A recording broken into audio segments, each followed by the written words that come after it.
Hamels making his 9th start, and his number's been real good of late. Yeah, especially against left-handed hitters. 208 right-handed hitters sitting a little bit better against him, but he has pitched a lot better lately, and he is ready to go. The switch hitter Anderson Hernandez at the plate takes a strike to start things off. Here's our Southwest Airlines scouting report on Cole. No more pitch counts for him. He is about ready to. Well, Jimmy Rollins bobbled that one. Last thing on Cole Hamels, he's about ready to step right up and be the #1 pitcher for this team. Well, they're going to score that, I believe, an error to Jimmy Rollins, and that'll be the 3rd error of the season for Jimmy. And just the 15th error overall for the Phillies as a ball club. Well, Anderson Hernandez can run a little bit, so Jimmy is really hustling there or trying to hurry the play. And as a result, when he goes for the transfer, he doesn't make it. And Hernandez beats it. And Hernandez, to his credit, is busting down the line, too. Anderson Hernandez is leading off tonight because Christian Guzman, the normal leadoff hitter for the Nationals, is bothered by a sore thumb. Here's Nick Johnson, and he swings at the first pitch. Pops it up behind home plate. And Ruiz is not going to have room, so it's 0-1. It's always interesting to see what kind of approach different teams have with Cole Hamels and his changeup and his fastball. And Nick Johnson, right off the bat, swings at the first pitch. That's probably not a bad idea because he thinks maybe I'll get a first ball fastball. I can hit it in the hole, get a 1st and 3rd out of it. Maybe we can score a quick run on this guy. Just showed the numbers. He's been very tough on left-handed hitters. Hernandez draws that throw over to first base. Hernandez can run a little bit. Whether or not they would even think about stealing here, we'll see. With the Washington Nationals right now, it's hard to tell. Tom mentioned they shook their lineup up a little bit, and they're struggling so badly right now they may try anything. 1-1 the count to Johnson. Johnson overall hitting .335.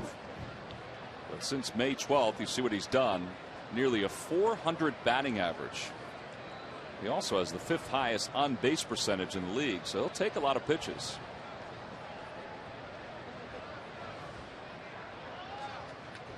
And he hits that one in the air to right field. Fairly deep. Worth drifting back to the warning track, has room, makes the catch. And when that left the bat, I wasn't sure it was going to stay in the yard. Well, it sounded like it was hit pretty well too. It sounded like a home run when he hit it. The wind is blowing left to right tonight. Let's see Hamels' reaction. His reaction is, oh man, it's 2-0. Then when he turns around, he sees Worth drifting, and nothing they like better than to see a guy turn around like that and face the infield. So 1 away. Johnson is retired. And Hamels now will face one of the tougher hitters in the league, Ryan Zimmerman, who is tied for 10th in the league in hitting at .333. Has 11 home runs, which is 9th in the league, and 35 RBIs.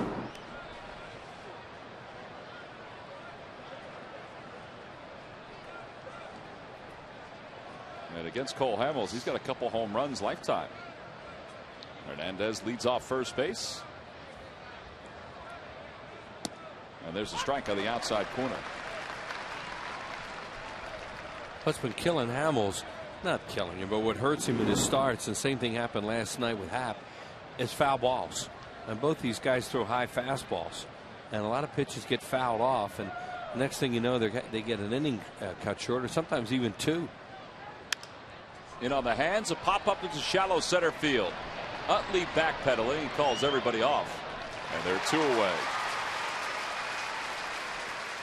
Time now for our Keysake Chrysler Jeep Keys to tonight's game. Boy, it is gorgeous here tonight at Citizens Bank Park. Another sellout. Well, there we go. With Myers gone, Cole Hamels needs to step up as the #1. Phillies lost their #2 guy in Brett Myers, and don't know that he'll even be back this year. Win here tonight before a tough trip, and set yourself up to win a series, and then go for another game tomorrow afternoon. But win this one tonight. That's the most important thing. Well, Charlie Manuel said today that Sergio Escalona was going to rejoin the club, and just as he said it, Sergio walked right by him. Yep, in he's the here. Phillies dugout, and he is in the bullpen. He gives him another option, Tom. And Adam Dunn serves the first pitch to left field. Ibanez misread it, but now he's under it, and the inning is over. So the error by Jimmy Rollins doesn't hurt Cole Hamels or the Phillies. We've played a half. No score with the Phillies coming up.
Park. And Charlie Manuel's lineup tonight against the Washington Nationals, brought to you by AT&T. Your world delivered. Leading off at shortstop, Jimmy Rollins. Shane Victorino, the center fielder, bats second. Chase Utley's over at second base, hitting third. Ryan Howard, the first baseman, bats cleanup. Raul Ibanez, the left fielder, hits fifth. Jason Worth is in right field, hitting sixth. Pedro Feliz, he's been red hot over at third base, batting seventh. The number 8 hitter is Carlos Ruiz, the catcher. And, of course, Cole Hamels bats ninth for the Phillies. And Chiron Martis on the mound, making his 10th start of the season. Pretty good-looking young pitcher out of Curacao. And right-handed hitter struggling against him, just 170. Has a variety of pitches. He's a strike thrower. Phillies have seen him a couple times now. His walk-strikeout ratio not great, but the guy can be a pretty good pitcher. Good fastball, slurve, kind of an in-between curve, and slider's changeup is outstanding. And probably the best pitch against the Phillies in the games we've seen him has been his changeup. And Jimmy Rollins leads it off and shows bunt just to draw the infielders in. And his changeup probably the best pitch the Phillies have seen so far because they have so many left-handed hitters. Jimmy 3 for 18 on this homestand, and he lines one to right center field. Dunn is over, and he reaches up at the last minute to make the catch. So one away, and this outfield defense for the Nationals tonight is not a stellar defensive outfield. You've got Dunn in right, and in center field Kearns, and in left field Josh Willingham. Dunn had some problems with balls hit last night. A couple by Carlos Ruiz went over his head. That one he almost misjudged it. He ran kind of a shallow route, and he's so tall he was able to jump up and catch it. There you see Willingham. Before that was Austin Kearns, and they obviously have a lineup set up for offense. An outfield defense set up for offense. Well, the other thought too is that Martis throws a lot of ground balls. We just saw a fly ball there, and they figure, well, the outfield may not be that busy tonight. Victorino in the hole, no balls at 2 strikes. The Lucky McDonald's Phillies home run jackpot contestant is Dory Straub of Berlin, New Jersey. If the Phillies hit a home run in tonight's ball game, then Dory's going to win $200. Introducing McCafe Coffees at McDonald's, a new line of lattes, mochas, and cappuccinos. Shane was 4 for 5 in last night's ball game with a run scored. And with his 2 4-hit days on this homestand, he's now moved into the top 10 in base hits in the National League. Well, he's had a real good short stroke lately, too. He's not jumping at as many pitches. There he got a changeup, and that pitch was way outside. But those are the pitches they try to throw to get him to get out front and make weak outs. On the Toyota Major League scoreboard, as we mentioned during our open, the Mets lost earlier today as Josh Johnson won his 4th game. They won it 7-3. The Marlins did. And 2 fly balls now for the Phillies. And Austin Kearns puts Victorino away, so 2 away. Martis is just 22 years old, out of Curacao, formerly the property of the San Francisco Giants. And the Nationals, and this is one of their better trades, picked him up in a deal that sent Mike Stanton to the Giants a couple of years back. And Stanton lasted just the rest of that season with the San Francisco Giants before he moved on. And as it turns out, the Nationals got themselves a pretty good pitcher. The umpires for tonight's ball game: Brian Knight is the home plate umpire. The crew chief Dana DeMuth is at first base. Doug Eddings is the second base umpire, and last night's home plate umpire Hunter Wendelstedt is over at third. And Chase Utley swings at the second pitch and pops it up to Willingham. So all 3 outfielders in this first inning for the Nationals busy with putouts. 1, 2, 3 go the Phillies. We played 1, no score.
A beautiful night here in South Philadelphia as the Phillies and the Nationals are getting together in front of a capacity crowd to play game 2 of this 3-game series. Standing room only all the way around the concourse. Good spot to maybe take a picture or two. Better spot might be out in Ashburn Alley. Get the playing field in the background as Josh Willingham leads things off. Willingham hitting .243 this season, 7 homers and 10 RBIs. All 7 of his home runs have been solo shots.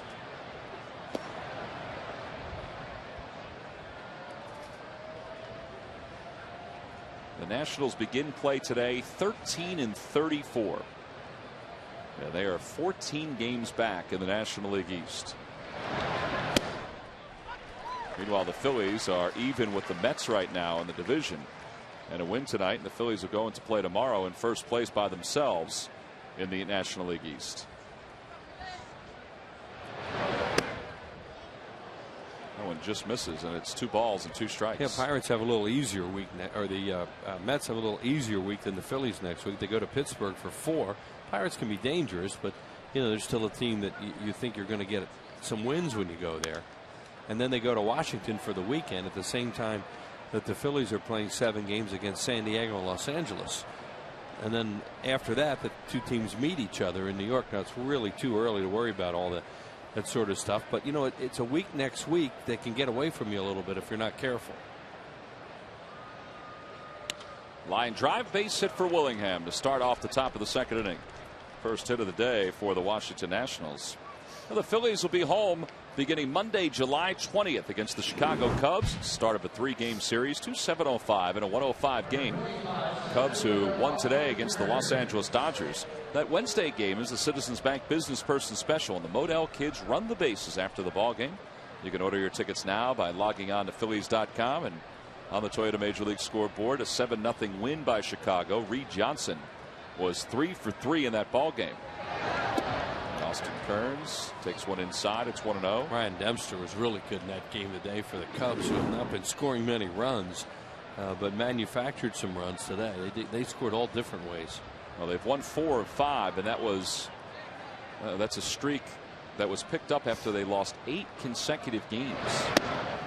And Wheels is right. Most of that is because of their offense. Yeah, they just have not hit. And you looked at the Cubs lineup and you thought, well, they're a team that will score runs, especially at Wrigley Field. But their pitching has carried them. 2-0 the count to Austin Kearns with a runner on first. And there's a changeup in for strike 1. Last night's center fielder Justin Maxwell was sent out to make room for Alberto Gonzalez, who was summoned from AAA for the Nationals. That's foul. And it's 2-2. Amazing how many teams, you know, you see your own team and you know the problems, and you know they always are more magnified when you watch them day after day as that fan has a ball up there in the suite level. But watching the Braves last night, they're complaining that they can't score any runs. The Mets have all kinds of problems with their offense right now. We just talked about the Cubs. They say they can't score. The Giants can't score runs. And you watch the Phillies play and they score runs. Well, they score runs, and the Nationals score runs too. And speaking of scores on the Toyota Major League scoreboard, the Braves have lost in 11. Eric Burns, an RBI single in the bottom of the 11th inning, made a winner out of Arizona. So the Braves have now lost 6 of 10. After winning last night, they lose today, and you know they're 4 games back now in the National League East. Yeah, when you listen to their guys on the games, you know they keep talking about how bad their offense is. Alberto Gonzalez takes a pitch for a strike. It's 0-1. So I guess the bottom line is, everybody's got their own problems, and the old marathon analogy certainly applies to this season in Major League Baseball, at least in the National League. Well, we mentioned how the Nationals score runs. I mean, they do. They're 3rd right now in the National League in runs scored. So they're not having problems scoring runs. Their problem is giving up runs. Right. They can't stop teams. There goes Willingham, and the pitch is lined past Jimmy Rollins, a base hit. Willingham thought about going to third. Ibanez throws behind him, and he just gets back. And the Nationals have 2 base runners here in the top of the second. Hamels made a couple mistakes in this inning with high changeups. Now here's the play right here. Ibanez sees the big turn by Willingham. He throws on the brakes, throws behind him, and for some reason he goes in standing up. And he not only was almost out, he almost hurt himself. He really did. I mean, the way he landed on that bag. So Willingham's on second base, and Gonzalez is on first for Will Nieves. Nieves is the number 8 batter in this lineup.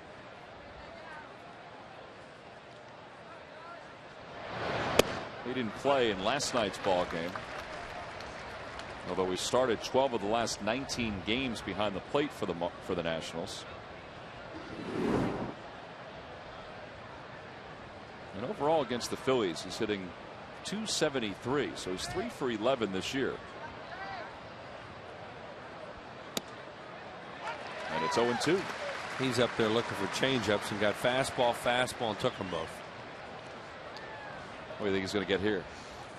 Well, he probably thinks he's going to get a changeup. He'd probably throw a fastball by him, but they might just see if he'll fish for a changeup. They're going to go away with something. Fastball just off the outside corner. Yeah, they went backed up another fastball, 3 in a row. That's a good 2-strike pitch, Tom. You know, to miss by that just a little bit like that. He might have swung at it.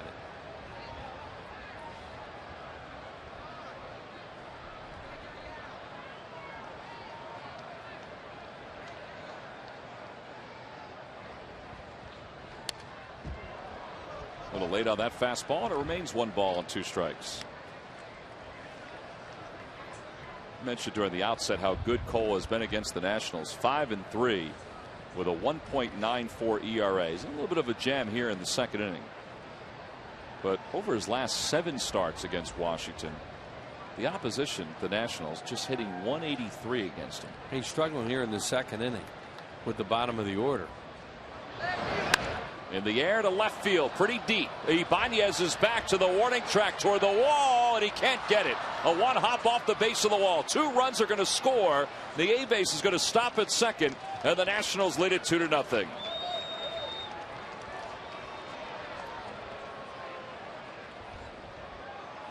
So the bottom of the order for the Nationals draws first on a ball that was just out of the reach of Ibanez, the 3rd double of the year for Nieves, and he has 8 RBIs.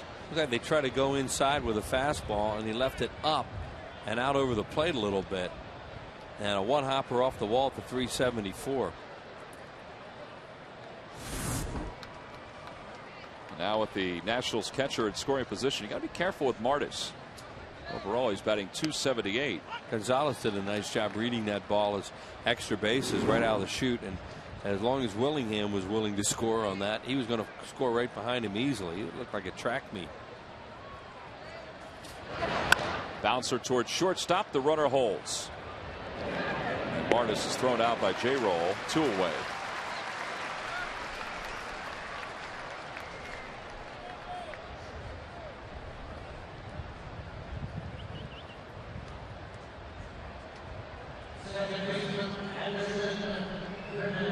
And now Hernandez, who reached on an error by Jimmy Rollins his first time up, will bat with 2 outs here in the top of the second inning. Excuse me.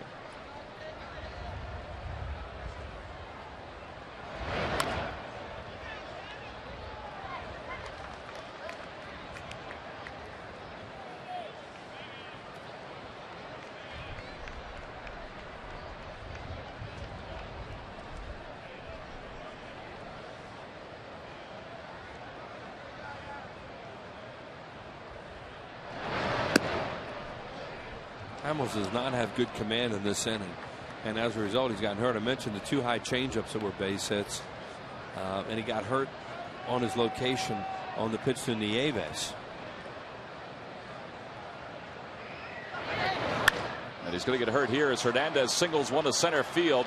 Victorino got to it fairly quickly. The throw to the plate is on 1 hop, and the tag safe. He got his hand in. Oh, it looked like Ruiz had the tag in time. But the Nationals lead it 3-0. A base hit and an RBI for Hernandez. He goes to second on the throw. Looked like Brian Knight wanted to call him out, but he saw something that caused a change in his mind. It looked like he got his hand in before the tag. Here we go. Carlos Ruiz puts the foot down. He did. He got the hand in before the tag. That's a good call. Here it is. It looks like he's going to get him, but then the hand sneaks through before the tag goes on his hand. He was safe. Almost looked like Carlos was a little off balance as he was trying to make that tag. Yeah, the base runner there, Nieves, did a really good job as a catcher, kind of reading his opponent there and where he was going with a gloved hand with a tag, and he went around it and touched the plate. So 3-0 Washington here in the top of the second inning.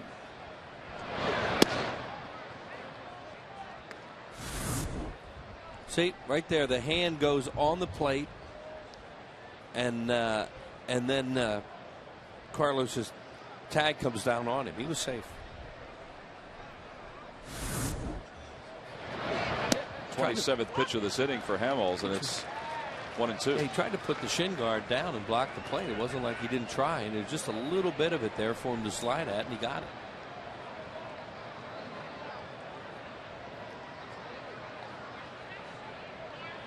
There goes Hernandez, and the pitch is shot foul. So we'll do it again as Hernandez will go back to second base. Yeah, Cole Hamels is really struggling in this inning, as you just said, Tom, with a number of pitches, but also he can't throw it where he wants to with his fastball or his changeup, and he's not throwing curveballs.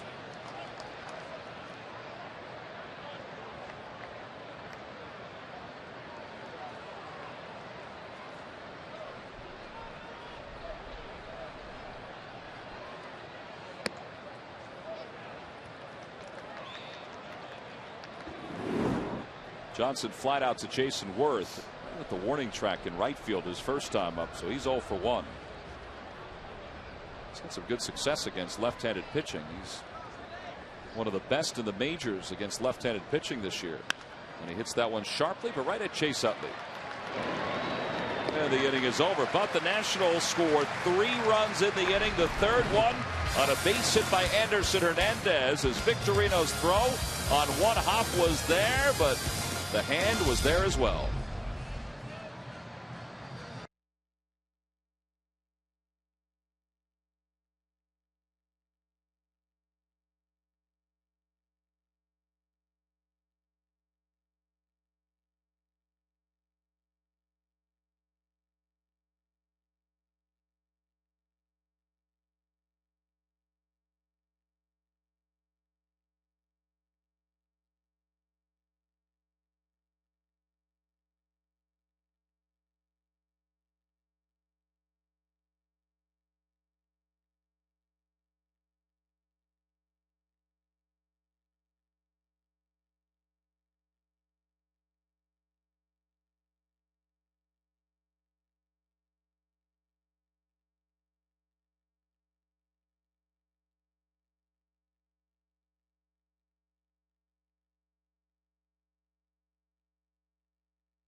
Motivate your staff to be all they can be. Enter the Take the Trophy to Work Day. That's the contest at csnphilly.com. It's our friend Marty Miller who's wearing that Phillies t-shirt and the Phillies hat, who was up there sort of incognito. This is not a wrestling event. I'm surprised that his brother Mike, who's one of our fine cameramen, couldn't get him better seats. Mike, what's up with that? You got to get Marty some better seats than that. Well, he belongs up there, he said. No, that's not a bad. When you know Marty, that's not a bad point. Ryan Howard leads it off here in the bottom of the second inning against Chiron Martis. And the Phillies trail at 3-0. Nice lip reading. Well, it was more about the emotion than anything else. But I learned from the best as far as lip reading goes. Here we go. That was very good. Ryan is tied for 7th in the league in home runs with 12. He has Martis in his book. He hit a slam off him here last time. Phillies were trailing that game 6-2. Hit a grand slam to tie it. Went back and forth. They finally won it 13-11. And Ryan hits one in the air, deep to right field, way back there. And that one is gone into the second deck. Well, he's got him in his book twice. And the Phillies are on the board. It's the 13th home run of the year for Howard. And the Nationals lead is down to 2. And Dory Straub of Berlin, New Jersey. Ryan Howard, his big swing, just won you $200. Courtesy of the McDonald's home run jackpot. Boy, that was one of those majestic home runs that he hits. It was so high. As Tom said, it carried into the second deck. Here's Martis. Looked like a changeup. Well, you talk about having to supply your own power. A high changeup that went that far. That's a strong man. 35 runs batted in now for Howard as well, and he's climbing. As Ibanez has the count even, 1 ball and 1 strike. Thinking about all the hits that these guys take away from him. He's hit a lot of home runs against the Nationals, but that overshift, he hit 2 last night that would have been hits. That one hit back toward the middle. Gonzalez makes a nice play. And there's one away. Ryan talking to Jamie Moyer about that home run. You're right, though, Wheels. That was a majestic swing. Oh, so high, and that ball went that far. It was fun to watch that one.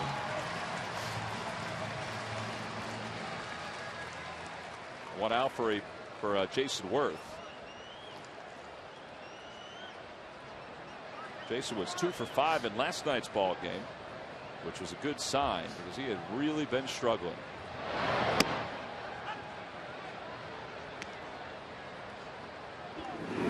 Overall, his average is just under 260. And he's down to the count. No balls and 2 strikes. And one of the reasons when a guy gets into a funk, he took 2 fastballs right down the middle. Now he gets set up for him to chase something. This guy's a pretty good breaking ball to right-handed hitters, too. Mentioned that with right-handed hitters hitting just 170 off him. That's only the 6th home run ball he's thrown. 3 to left-handed hitters. And 2 to Ryan Howard. 2 of them to Ryan Howard, right.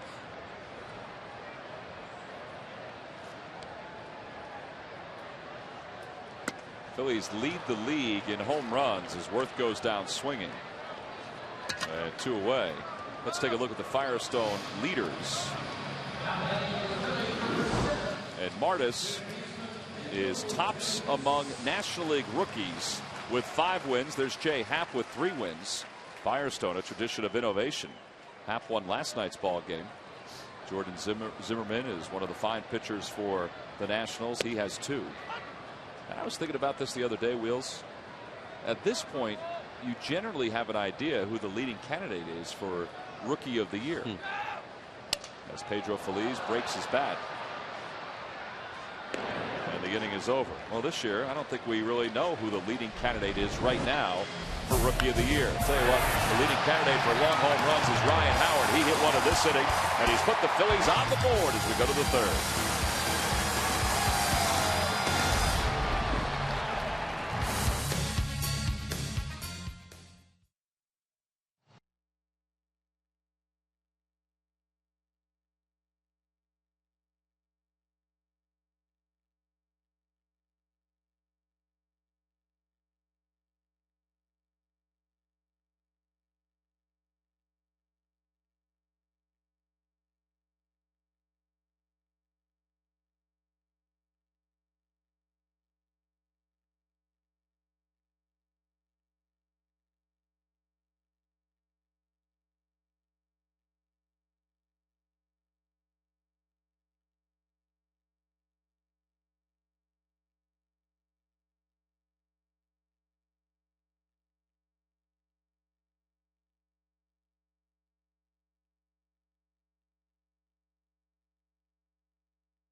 forum section for all the information. And please submit your answer on the subject line. The question is, who are the only 3 shortstops in Major League history with 30 home runs and 30 stolen bases in the same season? The answer will be revealed in the 7th inning. And I might say there's some pretty good names on that list. I guess. Ryan Zimmerman leads things off. Zimmerman popped out his first time up.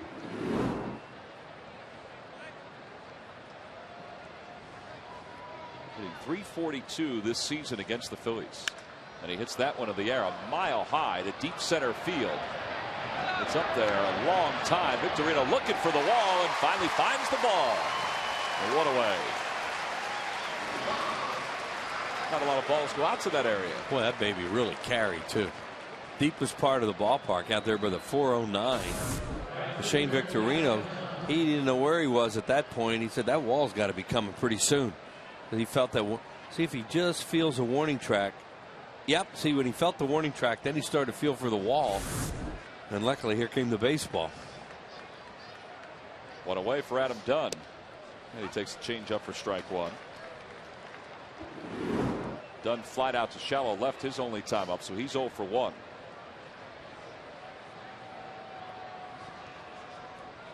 He's held his own against left-handers this year, hitting .254.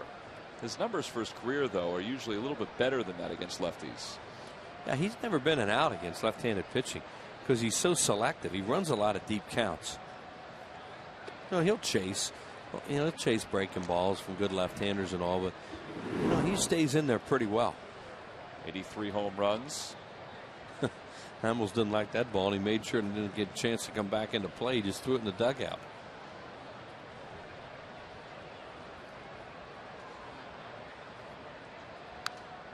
And he's got the count even, 2 balls and 2 strikes. There's been a lot of trade talk around baseball already, even though we're just at the end of May. And you wonder if there's an American League team that would take a chance on this guy, even with the contract status he has, signed for a couple of years. Hits that one in the air, deep down the right field line. It's going to hook foul. Oh, man. Look out below. Really? That went a long way. Ball's really carrying. For the advertising ribbon, the LED boards just in front of the luxury suites. Do have a pretty good wind, it looks like, blowing from left to right. And that one kind of helped that one drift. And you see, nice wind out of the northwest today. Beautiful day. Change up, swung on and missed, and Dunn is down swinging. And there are 2 away. Second strikeout for Hamels. For Shane, the top 3 hitters haven't really been the issue. The top 4 hitters, it's been Willingham on. His command in the second inning just wasn't there. He didn't have a changeup like that the whole second inning. And that was a really good pitch he threw to Dunn. Everything was up for Hamels in the second, and also in areas where he could get hurt, and he did. Josh Willingham, the batter, with 2 away, and he takes one on the inside corner for a strike. Hamels is so good and so confident that he feels he can adjust mid-course, and that's what he's trying to do in this inning, and his pitches are down in this inning. And he tried a curveball there. He hasn't thrown many of them tonight. Well, it's the second one he's thrown to Willingham in this at-bat, so back-to-back curves the second time through. Trying to mix in that third pitch after struggling in that last inning. Roller softly to Chase Utley. Easy play. And it's an easy inning. 1, 2, 3. Go the Nationals here at the top of the third. Well, maybe Cole's made those adjustments. He's retired 4 straight. Phillies trail it by 2.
By Southwest Airlines. Book your next trip at southwest.com.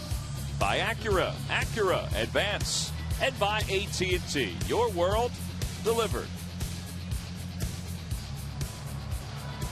Last of the third. Gorgeous night for baseball here in Philadelphia. Phillies trail at 3-1. And it'll be 8-9-1 against Shyrod Martis. 8 has been a pretty good hitter over the last month, and that's Carlos Ruiz. Carlos last night was 2 for 2 with a walk. He was hit by a pitch and an RBI. Raised his batting average close to 300. And he's got the count even, 1 ball and 1 strike. Like a lot of the Phillies hitters, he's enjoyed hitting against the Nationals this year. As a team, the Phillies are hitting .314 against Washington with 17 homers. And Carlos is 5 for 14.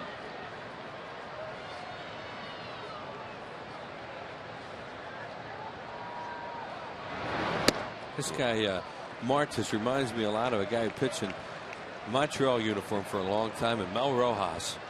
Body wise, facially, just doesn't have the glasses. And he's not Felipe Alou's nephew. Leadoff walk for Carlos Ruiz. Well, Monday, June 18th, Phillies Clubhouse, June 8th at 7 p.m. Phillies Clubhouse is going to have an inside look at the life of Chris Wheeler. They wanted to get every kind of camera angle that they could. So we took hold of that camera before the ball game. 7 p.m. as Hamels gets the bunt down, and the sacrifice is successful. You guys are relentless. Wheels, I think all of us in the Delaware Valley are excited to see what a day in the life of Chris Wheeler is like. It's not a day in the life. It's a time we show up here at this point. The day would not be very exciting, Tommy. I don't know if that's going to be very exciting when they put it together, but I think it's going to be funny. Well, it turned into more of a roast than anything, but we'll see. Played a little hot and cold with Wheels earlier today with his phone. How about you with that camera? You look like a natural with that. That's exactly right. Maybe we could put you out there once in a while. Give us all a break. We're going to work on that. I don't know. You look good with that. Almanac, who was the cameraman, who was from Comcast Sportsnet, he's not a big guy. That's a heavy camera to walk around with all the time. 1-0. The count. The pitch is pulled inside the first base bag. A base hit. Ruiz around third. He's going to score. RBI single for Jimmy Rollins. And the Phillies are within 1 here in the third. A couple good things in this inning. Carlos is at bat. You mentioned, Tom, how good an offensive player Ruiz has become. And one of the reasons is he's getting some walks, getting on base a little bit. And then Hamels does his job. He gets him over. And now with Nick Johnson playing off the line there, doubles down the line. He didn't hit it all that hard, but he got it past him. First time up, he hit a bullet. And there's Carlos, who started the inning with the walk. And Randy St. Clair, the pitching coach for the Nationals, out to the mound. Carlos is all smiles in the dugout. He likes to show off those wheels. Well, Carlos Ruiz for a while would swing at the first pitch all the time and hit a ground ball to third. And the lights come on for him a little bit lately, and he's become a much better offensive player. And also out of that 8-hole, he's understanding some of the things you need to do in the National League to turn over a very potent lineup. Well, he has watched a lot of film. I've watched him watch a lot of film over the last few weeks, kind of shortening up that swing. Jimmy breaks and then stops. And Victorino takes one inside. Well, he cares. Carlos is one of those guys that really he's really grown on Charlie Manuel because of his preparation, the way he cares about his craft. Victorino fly to center is only time up. If you do the job and you play well, you'll play for Charlie. That's the one thing about him is he plays guys who are hot and guys who produce.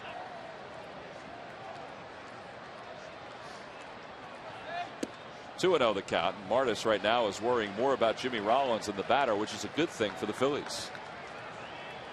As he's fallen behind 2-0 with 2 pitches that were nowhere near the strike zone. And Shane has a huge hole to hook the ball in on the right side, ahead in the count. And that's all he should be thinking about right now, is to find something in the middle of the plate that he can hit in that area.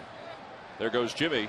Outside is the pitch. The throw to second off the fingertips of Alberto Gonzalez and Jimmy Rollins, and it's a stolen base. 9th steal of the season for Jimmy. Looked like he had him. Nieves made a really strong throw. See, he's looking up at the replay board. What happens here? As you said, it goes off his glove. I think it went off Jimmy. Yeah. I was waiting for Jimmy to come up and be shaking something like it hurt him. It did hit him. It did look like it hit him right on the wrist. It looked like that throw was going to drop right on the bag and the tag would get him. Man, that looked like it could have hurt him, but it didn't. Count is 3-0 to Victorino. Ball 4. The Phillies have runners on first and second. Second walk of the inning issued by Martis. And Chase Utley is going to get a hack. If you're traveling and can't watch your Phillies on TV, you can always catch the game on your computer with MLB.tv. The ultimate baseball experience featuring 100 out-of-market games per week live on your computer, and catch those you missed on demand. For more details, visit Phillies.com, where baseball is always on. Chase is one of those guys that's enjoying the year against the Nationals. .355 batting average, couple home runs, 7 RBIs. Playing him to pull in the outfield with Kearns, who's fairly shallow towards right center, way off the line. Willingham in left, and Dunn deep in right. Zimmerman's way off the line at third, too. And you wonder if that'll help Jimmy Rollins if he decides he wants to take off, even though there's a clear path for Nieves, the catcher. Jimmy is still squeezing that hand, so maybe it did bother him a little bit more than we thought. I couldn't believe he didn't get up and start shaking something, and that's when I thought, well, maybe it did hit the guy's glove.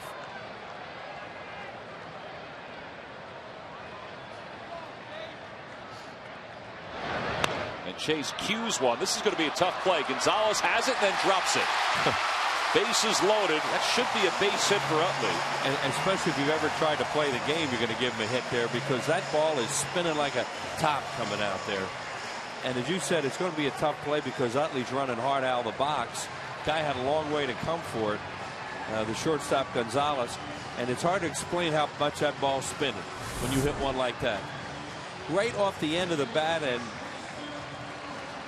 well, maybe you can even see how much. Look at that thing spin. And then it took kind of a funky hop, too.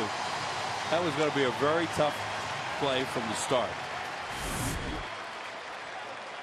Well, now Ryan Howard, who hit a solo home run. His first time up is up with the bases loaded. And they have nowhere to put him. Well, they're going to play the infield back with one away. Hit a slam off this guy last time. 2 grand slams of the year for Ryan. That one's in the dirt. Nice play by Nieves. Great play. Here's a second inning home run. We think it was a changeup, and he supplied his own power big time, as Charlie would call it, big power, into the upper deck, second deck there. 67th home run of the year for the Phillies, and the 13th for Big Ryan. Batting here with the bases loaded. Breaking ball hit high in the air, deep to right field. Oh, what a shot this is! Third deck home run, a grand slam for Ryan Howard. It's his 3rd grand salami of the season, and the Phillies have taken the lead here in the bottom of the 3rd inning. Holy cow, was that a long one? Yeah, that's another second decker.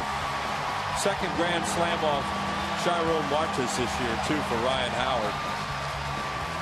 Man, that was even higher than the first one. Look at the smile on Ryan's face, because he knows he did something pretty electric with that swing. Well, now you got to start looking up 2 grand slams off the same guy in a year for the Philly, all kinds of stuff. 8th career salami for him. Ooh, that was a long one, too. Can't wait to hear the distance on that one. That one looked like it had a chance to get to the 3rd deck when he hit it. Take it inside and low, 1-0.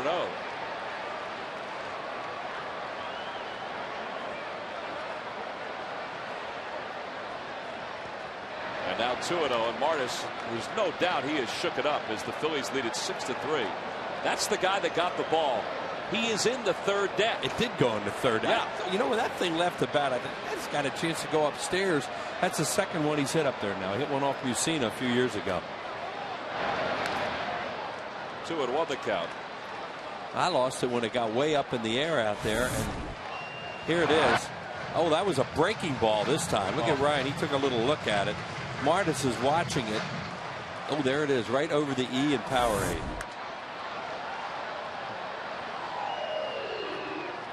Yeah, the one he hit off Mussina was just a little bit to the left of that. Holy cow. That is a long way. That was impressive. And by the way, it's his 19th career multi-home run game.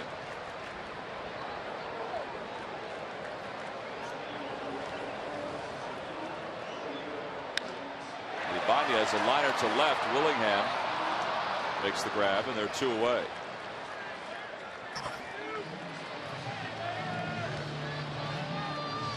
So the 8 grand slams now for Ryan Howard, the all-time record, as he passes Mike Schmidt, and he is going to obliterate that record when it's all said and done. And Schmidt, of course, in the Wall of Fame, the Hall of Fame, 548 career home runs.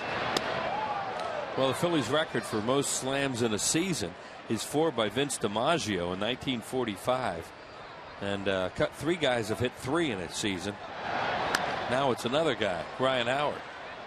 He joins Chuck Klein, who did it twice, Gene Freese in '59, and Bobby Abreu 2005 hit 3 slams in one season.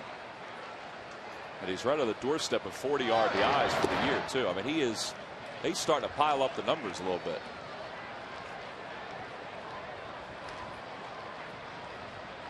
Two and one the count to Jason Worth.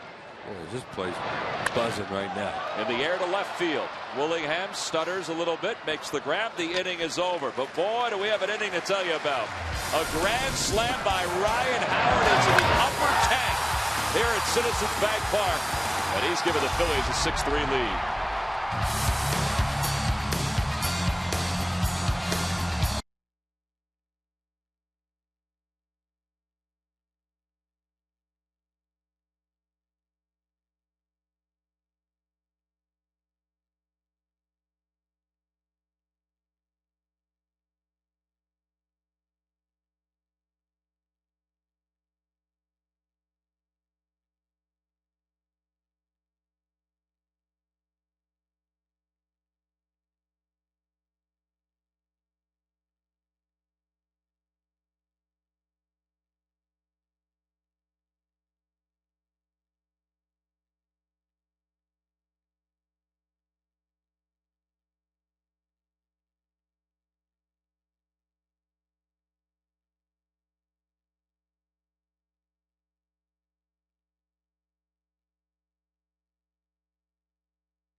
Talco's extensive game breakdown, plus Kevin Walsh with player reactions on Sloan Toyota presents Phillies postgame live after the game, only on Comcast Sportsnet.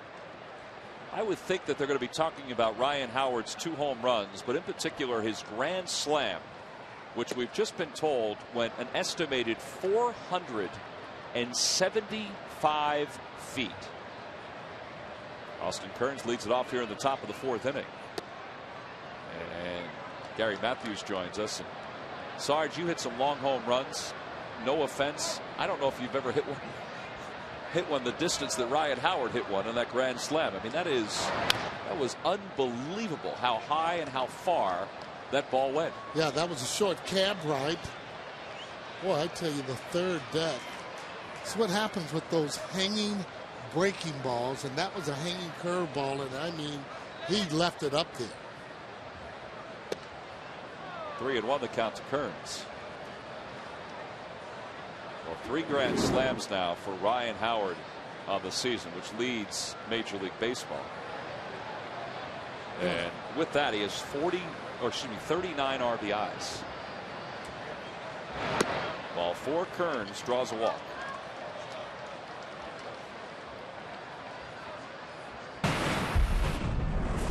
Now just check this baby here. It's the sign, and when he just drops the bat like that, everybody turns around up in the 3rd deck for King Howard. Wow. Let's get him back in a hurry. Well, he's holding on Kearns. The batter is Alberto Gonzalez, who takes a pitch for a strike, and it's 0-1. Gonzalez singled and scored his first time up. When you hit him like that, there's just no feeling whatsoever on the bat. I don't know. I wasn't obviously around to see Mickey Mantle hit the ball. Frank Howard hit the ball. I saw Dave Kingman. I saw Mike Schmidt. I mean, Dick Allen could hit long home runs as well. You saw Willie McCovey, Willie Stargell. In the game today, Ryan and Prince Fielder are the 2 guys that could probably hit at that distance that consistently. Well, you can put Prince in there. I've seen him hit some. Pujols can hit the ball a long way from that right side. But just raw power. We've talked about it before. There's not a ballpark that can hold Howard. You know, usually they try and pitch him in, but then when you go away and it's not a good pitch, you hear about it. Line drive toward the gap in left center field. A base hit for Gonzalez. Kearns around second, heading to third. He's going to score. Gonzalez is thinking about 3. He's heading to third. Rollins' throw offline. Feliz makes the tag, not in time. And the Nationals have gotten a run back here in the 4th inning.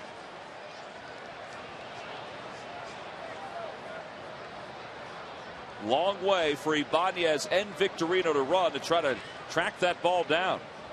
Yeah, that ball hit right in the gap, going all the way to the wall. And once that ball is hit, he's had bad location so far, Hamels, today. Or tonight, I should say. That ball's right there in the gap. Once it hits, it's just going to kind of stick there. With a good throw, however, Rollins would have him at third base, but nope, off the target there a little bit. You can see if it was on target, he would have been out. Well, the top 4 hitters of this national lineup have 1 hit in the first 3 innings. The bottom 5 hitters in this national lineup have accounted for most of the offense. And for Gonzalez, that's his second base hit. You know, and Cole the other day against the Yankee Sarge through 6 innings. There were times where he fought his command. He's fighting it a little bit here. I thought when he settled down in the 3rd that he might have settled down for the game. Yeah, he's getting the ball up in the zone, and even the little guys can hit the ball once you get that ball up. What happens is you see it. It's a lot bigger. Well, now we'll have to deal with Will Nieves, who doubled home 2 runs his first time up, and there's a runner on third. The infield is back.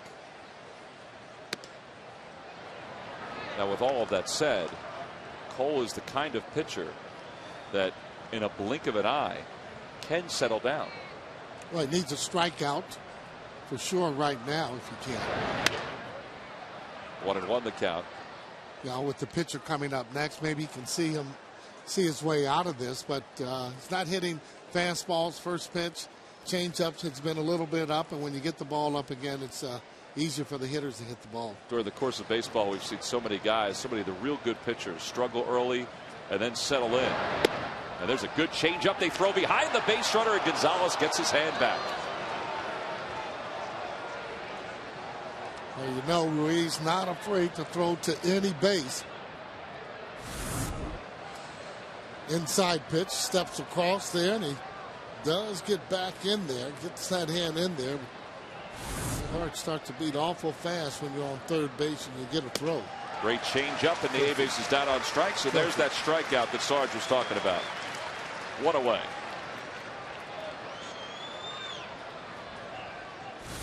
just a good changeup right here. You can see the grip, see that ball, but the location where that ball is down and away, right by the shin guard there, Ruiz. Martis grounded out to Rollins his first time up.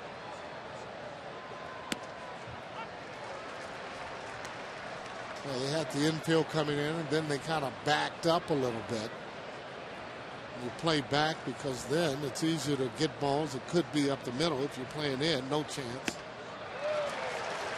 Speaking of no chance, on those first two pitches, Martis had no chance. I want to get out of the zone again. Another strikeout. Don't want him to put it in play. Put it in play. If it's to the shortstop, second baseman, it's going to be another run.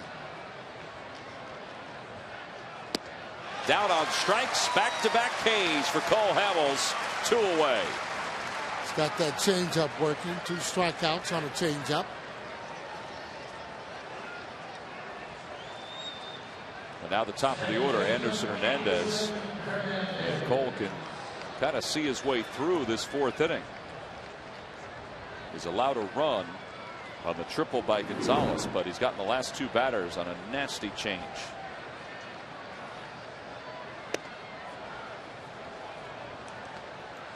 He's got good velocity, fastball right about 91 or so. Once he starts to hit that inside or outside corner consistently, then he can kind of see his way through the rest of his pitches.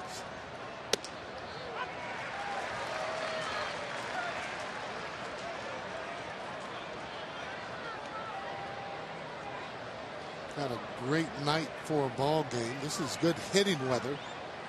Kind of warm, ball travels. Is that what you think would happen with Ryan Howard's home run? Well, it wouldn't have mattered about the weather. I mean, it could have been snowing and we could have been in Cleveland. I mean, he just powered the ball out of here. I mean, that Powerade side hasn't had many visitors. It had one tonight. 2-2 to Anderson Hernandez. See, that's that fastball that he's not getting them to chase. That one out of the zone.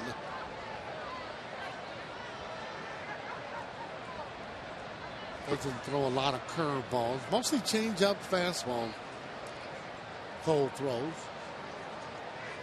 There's the changeup, swung on and missed. He has struck out the last 3 batters, and he does so with a runner on third. So Hamels gets out of the jam here in the 4th. He allows a run, but the Phillies still lead it.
University Hospitals. Call 1-800-JEFF now. Buy your Quality Plus Ford dealers. And buy Coca-Cola, the official soft drink of the Philadelphia Phillies. Near capacity crowd here at Citizens Bank Park, enjoying the food, the view, and the fair. Ashburn Alley is very crowded tonight, as it normally is on Friday, Saturday nights, and really doesn't matter. It could be Monday, Tuesday, or Wednesday night, and it's crowded. Pedro Phillies pops one foul. The count 0-1 to him to start off the bottom of the fourth. And all these folks who are here tonight can say that they were at the ball game when Ryan Howard hit a ball 475 feet. That's a long way. Hit sharply, and Zimmerman on the backhanded stab, and there's one away. Yeah, what that does too for the pitcher, it just really kind of shakes him up a little bit. You could tell after he heard that sound, difficult to get his pitches back together. There's the young man who caught the ball, or maybe picked it up when it stopped bouncing around, and he is being escorted to customer service where he can have an opportunity to have that ball signed by Ryan Howard. Now I wonder if Ryan would have asked for that ball. I mean, that's a memorable shot. Oh, he's going to do an interview too. It is a memorable shot too, though. I mean, he's hit so many that, you know, the ones or the records that aren't significant, you don't want to let usually the fan have that one. But that would be a good question to ask him whether or not he'd like that particular shot. Ruiz with a double down the left field line with one away here in the bottom of the fourth inning. Carlos continues to hit the ball well. Josh Willingham had a very difficult time pulling that ball out of the corner. The Phillies have another runner in scoring position. Yeah, Ruiz being in that hitting position a lot more, allowing him to do damage. You can see how he has his confident ball right down the line. No chance for Zimmerman as he gets into the corner. That ball actually stops. Willingham's got to go over to get the ball out. Automatic double, however. Here's Hamels. Sacrificed his last time up. Well, and I ask you about that ball because with that grand slam, he sets the record for most grand slams in Phillies history. That's significant. Yeah. It was 475 feet. But even if it doesn't, I mean, just that it goes out. There's a base hit inside the first base bag. Ruiz is going to score from second. Hamels is going to have at least two, and that's where he'll stop. And it's an RBI double for Cole. His first extra base hit of the season. His first RBI. Chris Costa enjoyed it. Manny Acton not so much. And the Phillies lead at 7-4. Pitchers take a lot of pride in their hitting. As you see Ruiz, high fives all the way around. Anytime a pitcher can help himself out and hits the ball right down the line, just in the perfect position because it ends up stopping a little bit. So he's able to get into second base by the time Dunn gets to the ball. That double by Hamels as Jason Bergman gets up to start loosening in the pen for the Nationals. It is his fifth career double.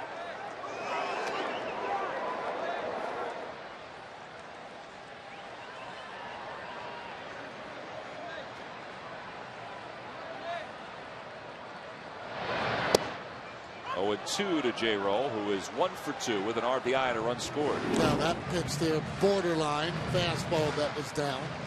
Well, J-Roll has been hitting the ball hard. He hasn't had much luck, but when you're in that little bit of a slump there, you just want to continue to hit the ball hard and hopefully they'll fall for you. Woo.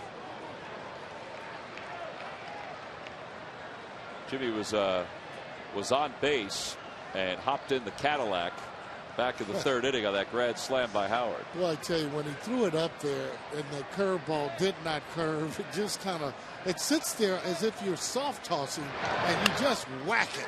Good piece of hitting there by Jimmy Rollins. Didn't do a whole lot. He just slapped it the other way. Hamels, good base running, goes to third after stepping back toward the second base bag. Phillies are doing a lot of things right here in the last couple of innings offensively. Well, you're right. Really good base running to have that ball go through the hole. A lot of times when you're at second base, when that third baseman vacates it, you can get over that way. But he goes back, that ball right in the hole. See Zimmerman actually diving. See how he's getting ready to go back to it. He takes off, makes it easy. That's good base running. Cole Hamels, good athlete.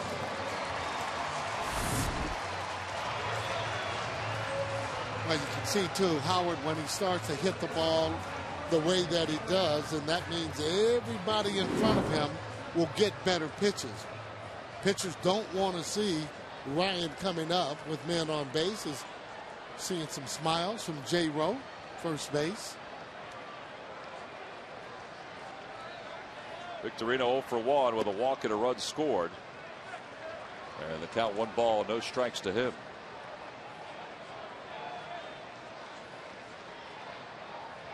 So far, Victorino doing a great job in keeping that ball out of the air with the pop-ups. Last year he had way too many, even though he had a good year.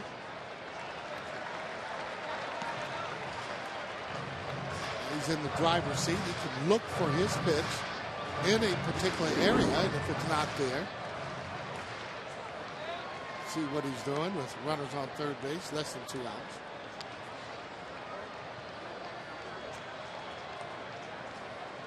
Going to get something right near the belt area. If it's a fastball, don't be late.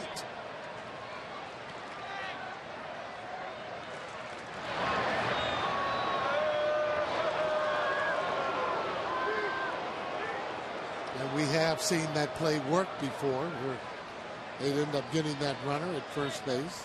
J. Rowe not going, however.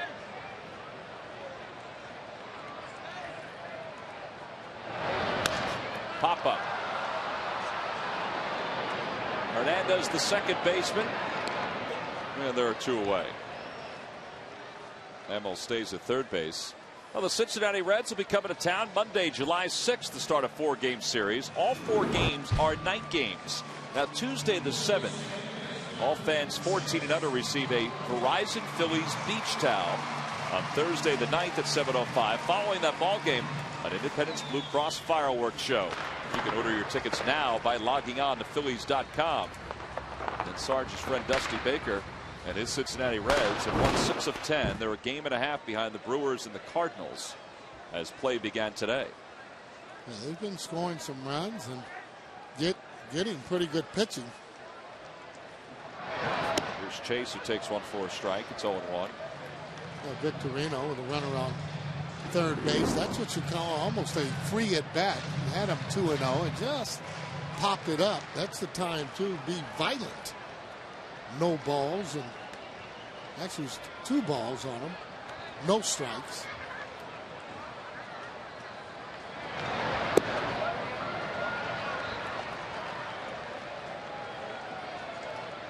There's Ryan Howard. He's got 2 homers already tonight, including a grand slam to set the Phillies franchise record for grand slams in a career. He passed Michael Jack Schmidt. If he stays here long enough, and hopefully that he will, he'll be passing Mike in some different offensive categories, and particularly the RBIs. Mike has a lot of those.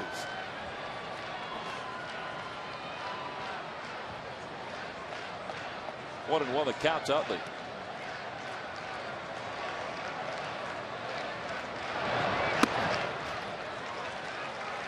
My thought would be that if Martis winds up losing Chase Utley here, he's not going to face Ryan Howard. That Manny Acta, who you see there to the left, would bring in Jason Bergman, who's been loosening up in the bullpen. Because you have to figure that Howard is in and rattling around the head of Martis right now. Yeah, well, he sees the ball well off of him, and he hasn't been fooled on a lot of pitches. You hit the ball that hard off of a pitcher, he does get a little bit nervous, and he does think about it. Same as hitters that can't hit some of the pitchers.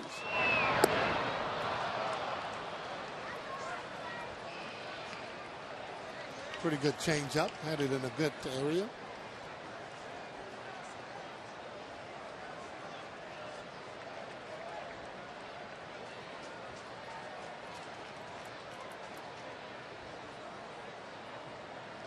Got a lot of room up the middle to hit that ball, and they're playing him to pull on the ground.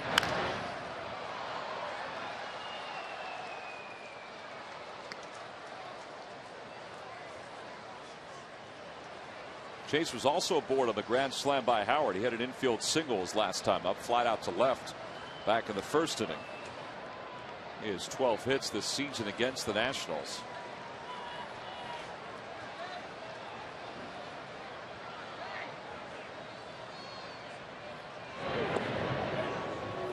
move by Martis. Yeah, has quick feet. Those are difficult guys to try and steal on, although he's really not fast to the plate, especially when he doesn't use that slide step. Again, though, it's a situation. If you go, you better make sure that you make it, because you want your third hitter and fourth hitter, if at all possible, to get out.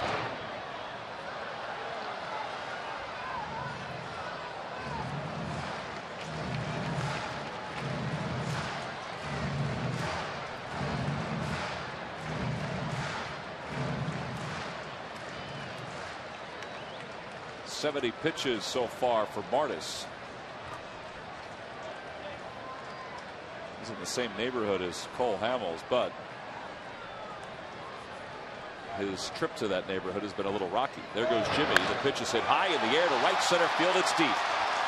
Burns is back. He has room right on the edge of the track, makes the catch, and the inning is over. The Phillies get 1 run in the inning on an RBI double by Cole Hamels.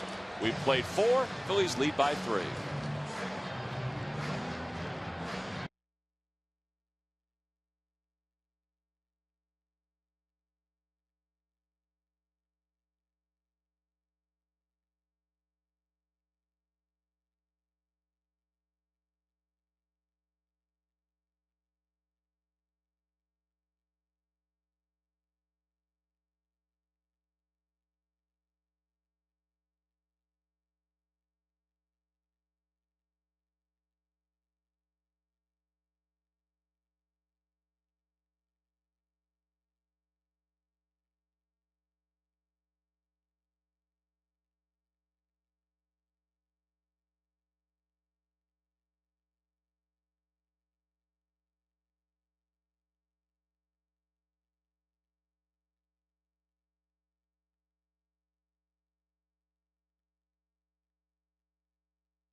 Sarge, one of my favorite cities on the circuit is San Francisco, and Phillies fans can get an opportunity to go see the Phillies play at AT&T Park on the Phillies Fans Road Trip. It's July 30th to August 3rd. Special Philly guests include the Bull, Greg Luzinski, Scott Palmer will be there. The package includes hotel, transportation, including airfare, game tickets, City by the Bay road trip fleece. You're going to need that out in San Francisco.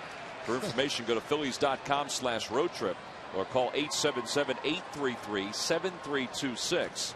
And we understand that spots are moving very quickly for that trip, and you want to capitalize now. As Johnson shoots one right through the 5-hole of Cole Hamels, and he's aboard with his first hit of the night. And the Nationals in 4 different innings, 4 of the 5 innings, have had the leadoff batter on. See, with this pitch, curveball, that's a good pitch, too, that Nick goes down and hit. The reason that he does, he stays back so well, slow feet, and he's able to put a good swing on the ball. So he's aboard for Ryan Zimmerman, who is 0 for 2.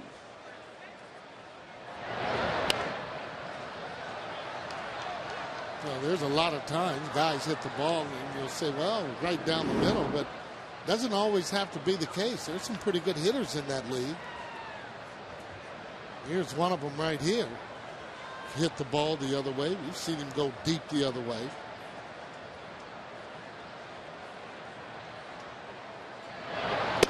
Did it last year against Hamels here at Citizens Bank Park. He tucked one right inside the pole down the right field line. Now he looks for the ball middle away. Has a conventional stance. That changeup has been real good the last few innings for Cole. Zimmerman looking for that ball on the inside. He kind of pulled off that ball a little bit, and that's when that changeup becomes so devastating. Moves away from that right-handed batter, almost as if it's a screwball. He's asking for a fastball in right now. Make sure it's in. And it's a called strike 3. It wasn't in, but it was over the plate. And that is the 7th strikeout of the night for Cole.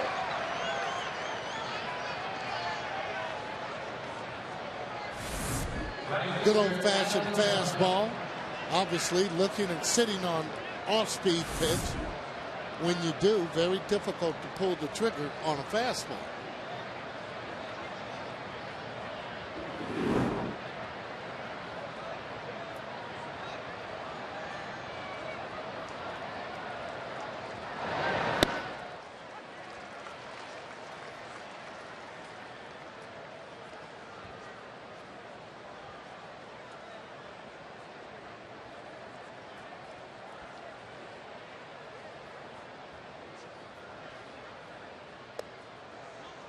One and one the count to Adam Dunn.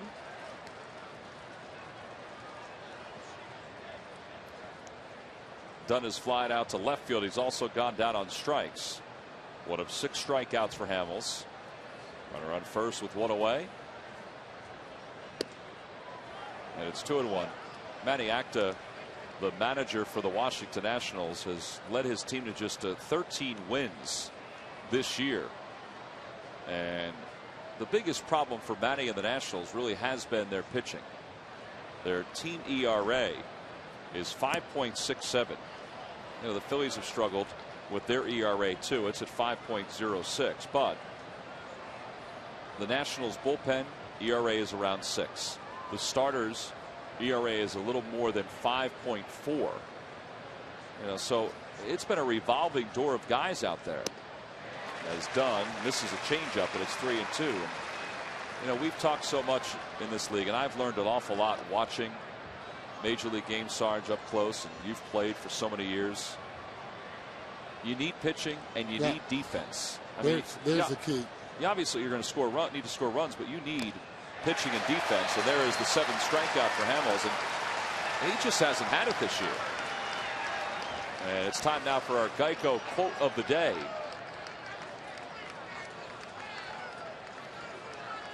And the Geico quote of the day comes from Manny Acta on worrying about job security. I can probably go back and get a job in the minor leagues somewhere, so you don't worry as much. I think it's tougher when you're in the minor leagues, because once you're in the big leagues, at least now you have a little bit of a name. 15 minutes could save you 15% on car insurance. Visit us at geico.com or call 800-947-AUTO. Yeah, I think the biggest thing, besides that pitching, if they had better defense, even though you don't get the good pitching every single night, you still would win some ball games. They've been literally throwing ball games away because of their defense. And to be quite frank, just the fielders are too slow in the outfield. They're good guys. There's Dunn, one of the best offensive players in the game today. But in terms of catching the ball, he's been, you know, hurting his pitchers.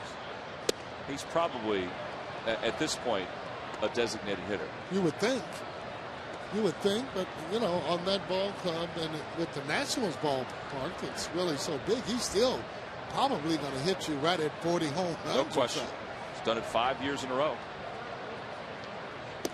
2-2 to Josh Willingham. Now, one of the biggest reasons I think they did get him for that power with the National, and he has supplied that and will supply it.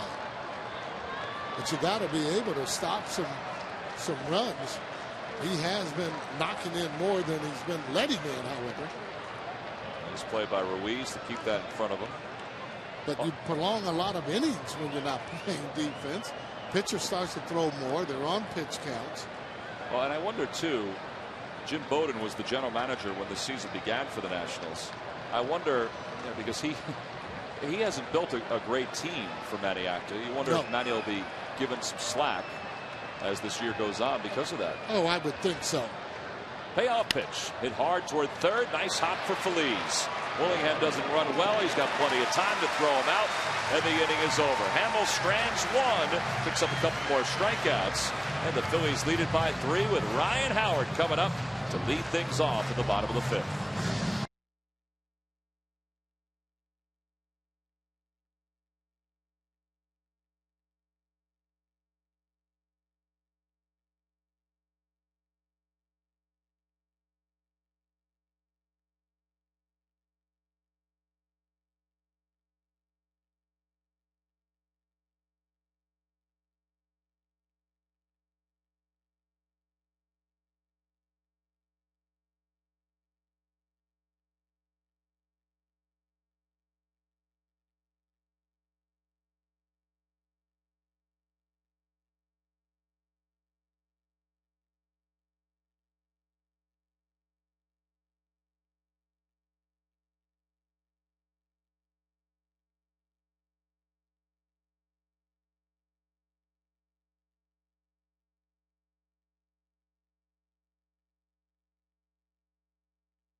Frank Howard used to hit some titanic shots for the Washington Senators. And speaking of long ball power, Phillies may have to do that with Ryan Howard. This is back in 2006 against Mike Mussina. That ball landed row 1, seat 8. Same row, same section tonight. Seat 15 against Chiron Martis. Wow. Similar swing, Sarge. Well, you were right about one thing. He doesn't want to see Martis again, and he is a little bit all shook up, but he's a good pitcher, and he's going to be around a while, this Martis, and you look for him to win some ball games before it's all said and done. Jason Bergman in his 9th game, no wins, no losses, a 4.82 ERA. Taking over for Martis here in the bottom of the 5th inning. Ryan Howard has one career 3 home run game. And that was in September of 06 against the Braves. I can't imagine if he is going to get anything good to hit here. That day against the Braves, he hit home run number 50, 51, and 52. That's a lot of bombs.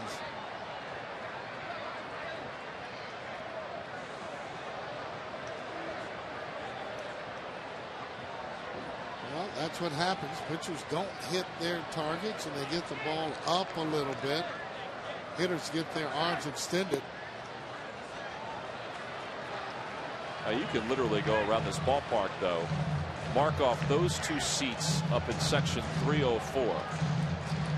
You could put an X over a couple of, on a couple of spots over the brick wall in center. I mean, you can spend some time putting some landmarks out there for Ryan Howard.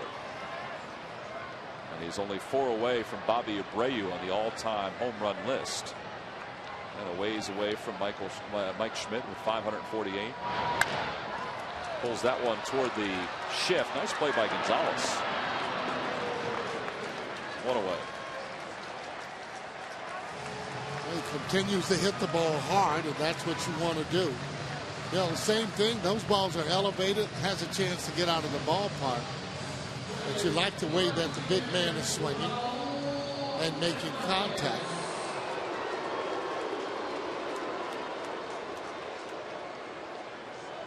Here's Ibanez. He's grounded out. He's flied out. 0 for 2.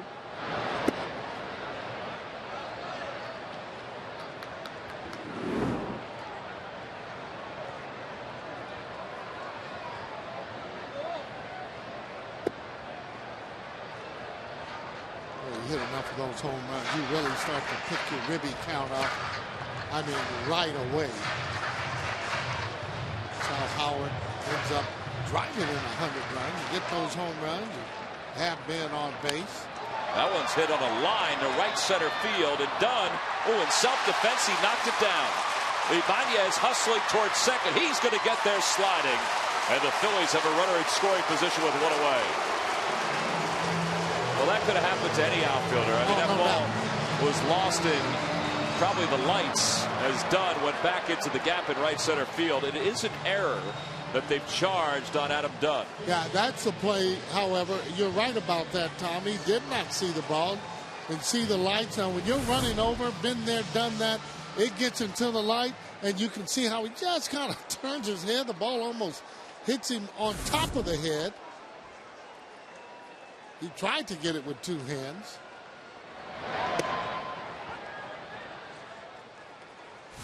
Now take a look at this as he goes over.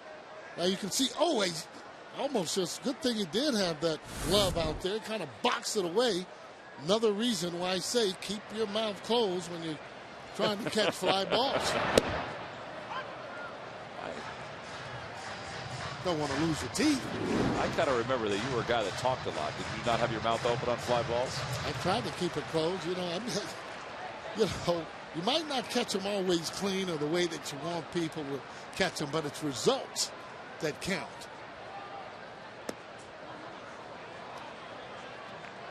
Could have very easily gotten a hit on that. One thing is, though, at least he is getting a little bit of glove on the ball. More leather tonight than he did last night.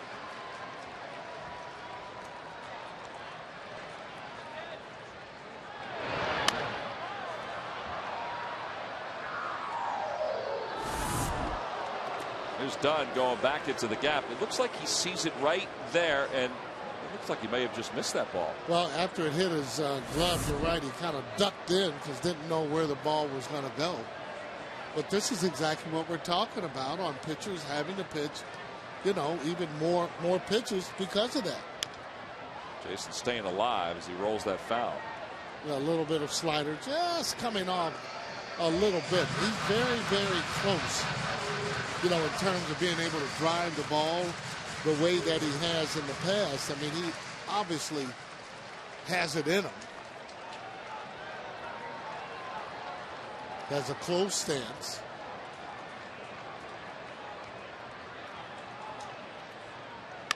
Line drive to left. 2 away. That's why, again, you want to hit as many balls hard as you can because they don't always find holes. As Pedro is grounded out to Zimmerman both times tonight.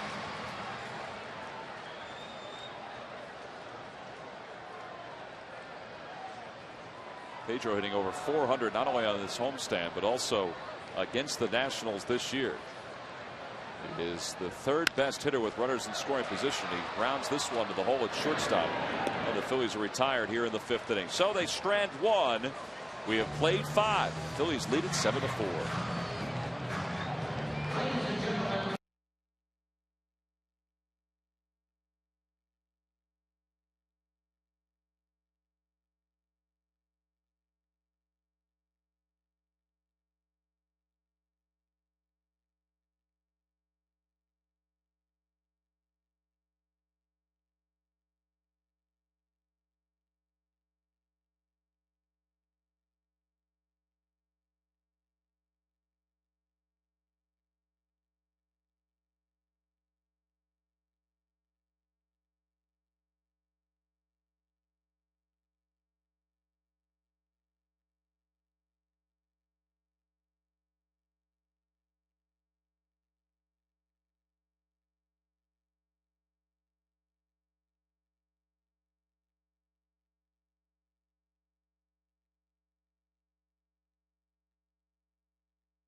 back-to-back wins for the first time this season.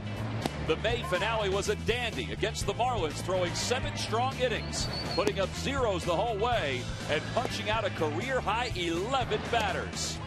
Blanton's resurgence is brought to you by Independence Blue Cross. We're here for you every step of the way. Well, the Fanatic having a tough time hitting against one of the pitchers from the Philadelphia Force.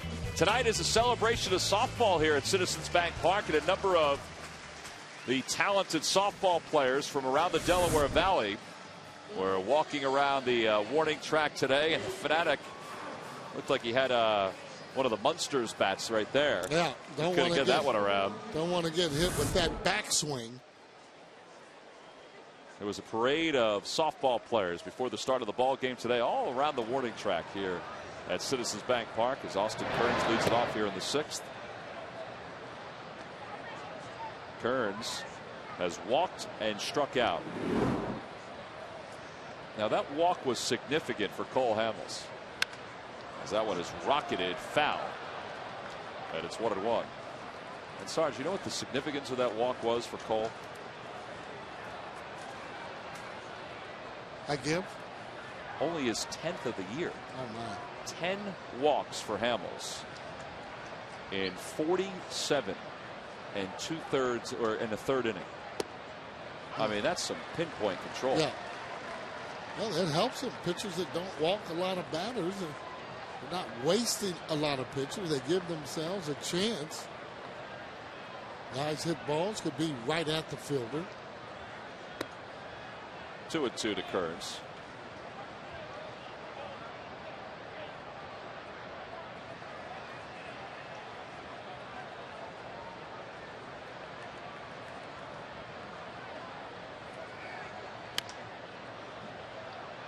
Well, he has such good motion on his off-speed pitch, and particularly that changeup.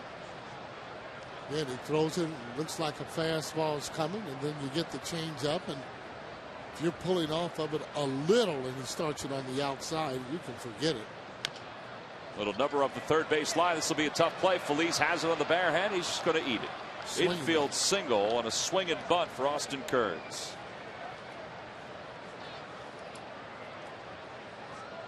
Well, we've seen 2 grand slams for Ryan Howard tonight, or excuse me, a grand slam for Ryan Howard tonight. 2 home runs overall. And speaking of grand slams, if you want to come and see more than one Phillies game, maybe 4, it might be time for you to log on to Phillies.com and get your Grand Slam 4-pack.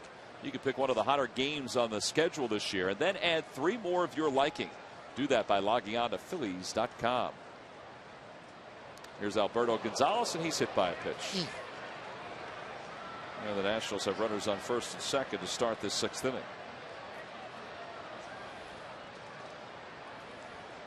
That is the first batter that Cole has hit this season. Yeah, that's going to get the bullpen stirring a little bit. Now fastball, right off the elbow. Now that hurts. Not only for him, but also Ruiz. He got that one on the inside of his right leg. Condry's got his jacket off. It looks like he's going to be the first one up.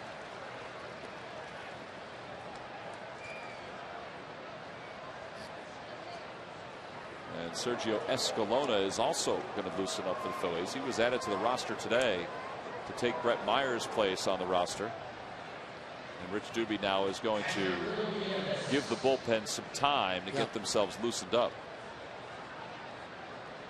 That was the perfect ploy. The infielders were all together talking to Cole on the mound. They all got back to their positions.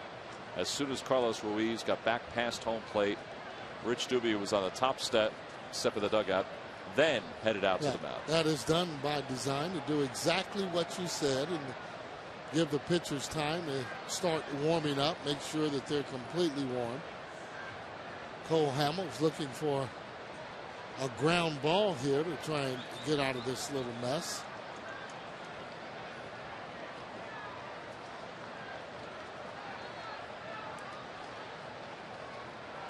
This little mess has runners on first and second for Will Nieves, who went down on strikes his last time up. But he's also doubled home a couple of runs. He is the potential tying run with nobody out here in the 6th. And he hits this one sharply right at third baseman Pedro Feliz. To second for one. A quick 5-4-3 double play. And there's that ball on the ground you talked about, Sarge. Yeah, hit it to the right guy. Sweet hands over there at third base. And Feliz had a chance to talk with him last night about that. And that's something he takes a lot of pride in. Hit so hard, might have been thinking about trying to get 3 on that. Go on and take that too. Good fashion. Boy, it gives you a good toss all the way around. That's what makes those double plays, when you can give that second baseman a good toss. And Feliz does that. Ronnie Belliard stands in as the pinch hitter for the Nationals. He takes one low. Pedro with 2 errors this year. And his defense has been eye-opening since the Phillies got him from the San Francisco Giants. Well, he came with a reputation that he was a good fielder. Thought he would have a better year last year, but this year he's coming back and hitting the ball the way that he should. And maybe the reason being that he's a lot healthier this year. That's why they call that the hot corner over there. I tell you, you just don't have time to blink.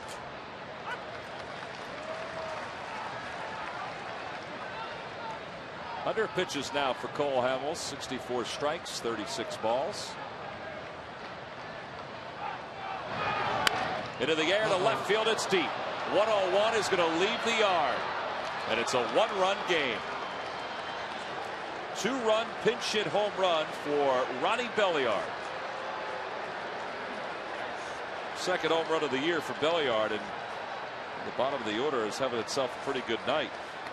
Well, you're not kidding. That ball, he got up to Belliard. Belliard ended up losing his position. He was the second baseman for the Nationals for a couple of years.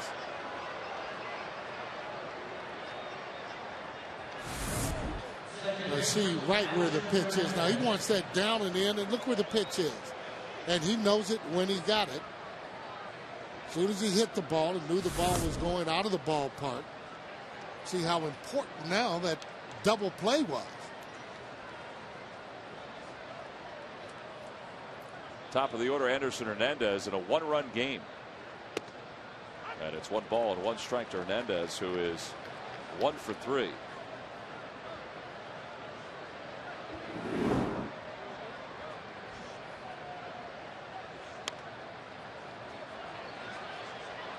Here's Utley, flips with a glove in time to get Anderson Hernandez. Chase had it designed to do that the whole way. He came charging in, his glove got nice and wide so he could flip it cleanly. And the inning is over. But Ronnie Belliard, a pinch hit 2-run home run, has made this a 1-run game as Chase comes on with a little bit of leather to finish off the 6th.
by Honda. You can depend on your Honda dealer for great leases and low financing. And by Southwest Airlines. Book your next trip at southwest.com. Phillies will finish off this 3-game series tomorrow afternoon here at the ballpark. Before they hit the road and head out west, it'll be John Lannon against Jamie Moyer. Jamie going for career win number 250. That game will be on my PHL 17. Mike McDougall is the new pitcher for the Nationals. He'll come on here at the bottom of the 6th inning in a 1-run game. By the way, tomorrow prior to the ball game, you can see the Charlie Manuel television show and Behind the Pinstripes. And I understand that you and LA will have a cats and dogs feature on that tomorrow. Is that correct? We've been talking about different subjects on the Cats and Dogs program that they've invented. But yeah. There's Carlos Ruiz and the count 0-1. Is that a debate that you and LA have? We've had several. We really want to know the truth about it on what is more difficult, calling games on television, on the radio. And what have you two decided? Oh, well, it's just no brainer. I mean, television's much harder. Radio, you can come in your shorts, your slippers, dress any way you want. That ball is hit sharply toward the hole at shortstop. Gonzalez on the backhand. And he throws out Ruiz, one away. Guys continue to hit the ball hard, and that's what you like, and you continue to do it, and they will fall. Well, Ruiz is retired. Now Greg Dobbs will pinch hit for the Phillies. So Cole Hamels' night is done.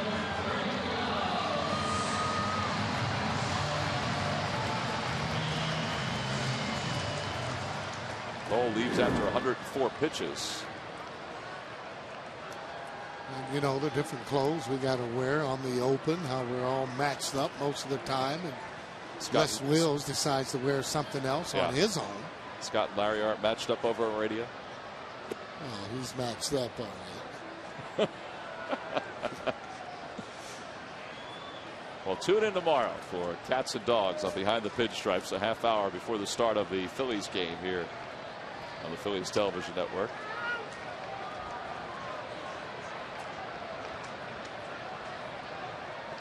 Two and 0 the count. Hard sinker. There's radio.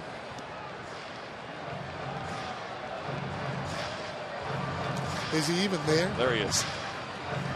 Okay. Right. There he is.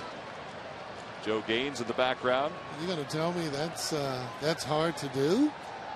Nice shirt he has on though tonight. Whatever. He's got on slippers, shorts.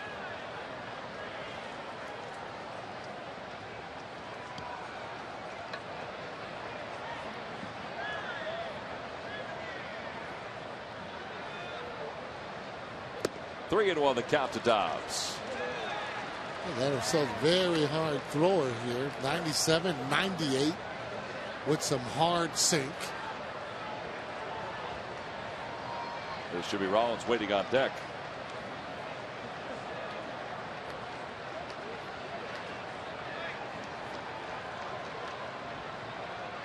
Inside, ball 4. Dobbs nearly hit by that pitch, draws the walk. 1 out here at the bottom of the 6th inning.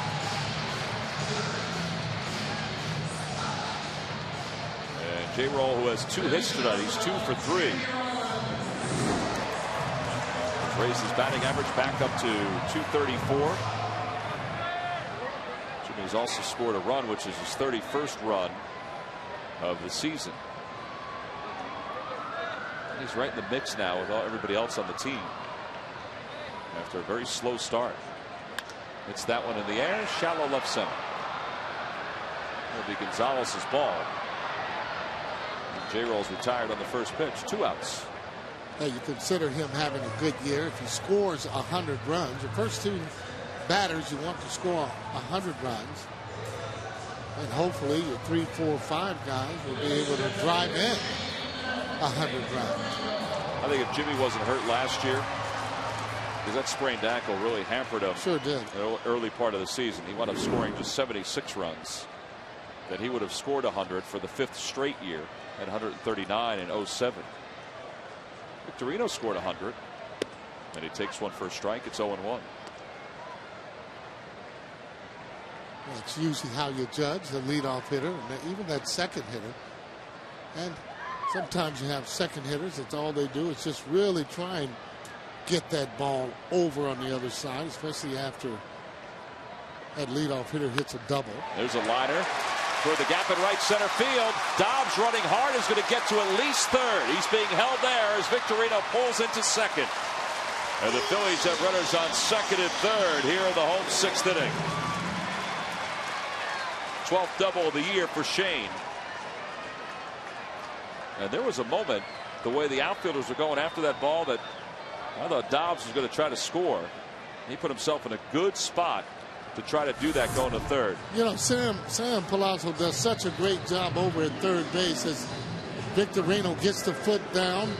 See that ball just about splitting the gap, and it does. Now, if it goes all the way to the wall, okay, they'll be able to do it. You can see how carefully Dunn was going over to cut off that ball. It looks like we're going to have another pitching change. Well, Ron Vallone is going to be the new pitcher. They bring in the left-hander to face Chase Utley as Mike McDougal's night is done.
Phillies bullpen. Ron Vallone is the new pitcher for Washington, his 15th game. Still has not allowed a run of his own. He's 2-0. He's allowed 8 hits and 5 walks in 12 2/3. And he's one of 2 left-handers in the bullpen for Washington. And he's on because the Phillies have 3 straight left-handers due up, with Dobbs on third, Victorino on second, and Chase Utley at the plate. Chase is 1 for 3 in the ball game.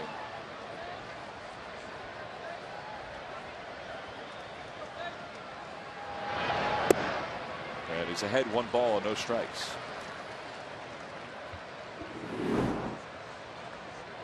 Chase is 1 for 5 against Vallone in his career. You don't usually worry about Chase when it comes to the lefty-lefty matchup. No, it's still swinging a little bit off and swinging at that high fastball, which he doesn't usually do. He usually centers a lot of pitches, whether or not it's left or right. 2-0.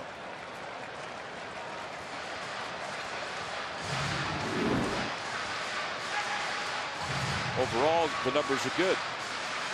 But as we mentioned last night, the numbers have dipped here in the month of May.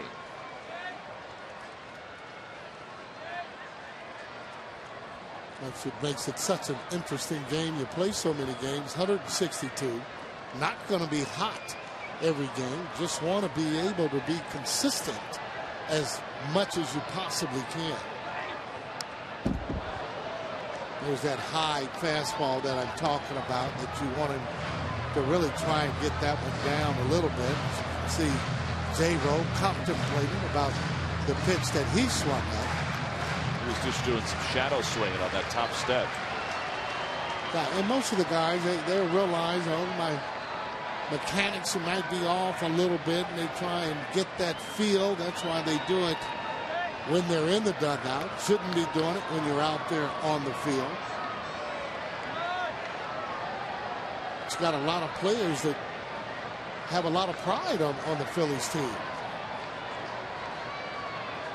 They get on each other, mostly only though when they win, but in a good way, where that does take pressure off of your instructors when they're able to get on each other. And the count 2-2 to Utley.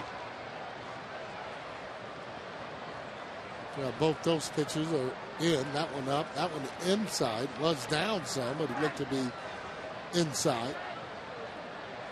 Pitchers come in just to be able to go away. There's Dobbs at third, Victorino at second base.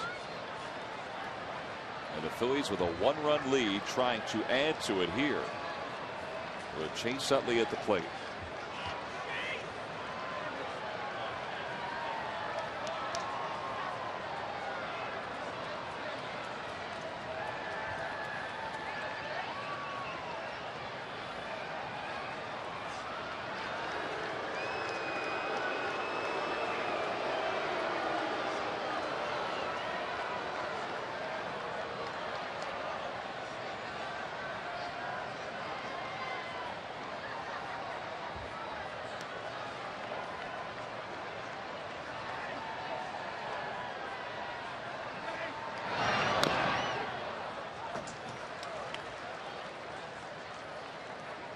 Ron Vallone last year pitched in 74 games for the St. Louis Cardinals. Even with that glove over his mouth, he's trying to get awfully close to Will Nieves. Well, usually you can't tell what anyone is saying in the first place. But everybody does it when they talk. Cover up their mouth. I guess they feel people can read lips. 2-2 to Utley. It's a breaking ball. Wants the breaking ball to be up.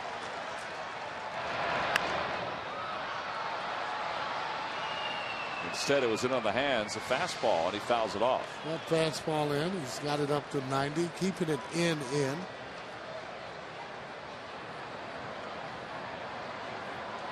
But good hitters, you foul those pitches off. Keep fouling them off. And then hopefully get you a pitch that would be out over the plate to try and drive. A great crowd tonight here at the ballpark. It's a sellout tomorrow. Standing room only tickets will go on sale tomorrow morning. It's 3-2. Sellout tonight.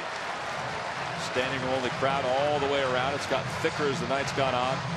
And it's gotten louder because of that guy right there. Well, once you figure as a hitter that a pitcher cannot throw the ball by you, you don't have to cheat. Meaning that you don't have to kind of almost start your swing. You can really be able to look at the ball, and that's in the neighborhood of 90, 91. It shouldn't be able to throw that by a major league hitter. Little different, however. It's 97, 98. Ball 4, and the bases are going to be loaded for Ryan.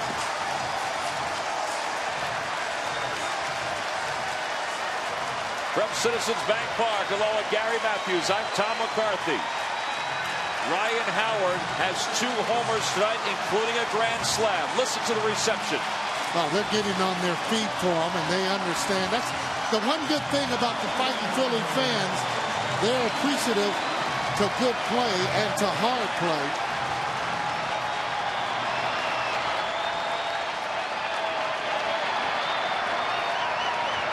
He'll dig in. 4 slams on the year.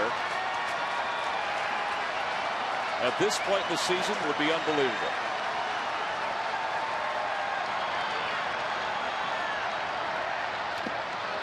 And he fouls that one off the leg of Nieves. And it's 0-1. Pictures of a picture-perfect swing is what folks are waiting for. Davis is going to need a little bit of time. Hey, you see this foul ball that kind of bounces up and hits him on the inside of the leg.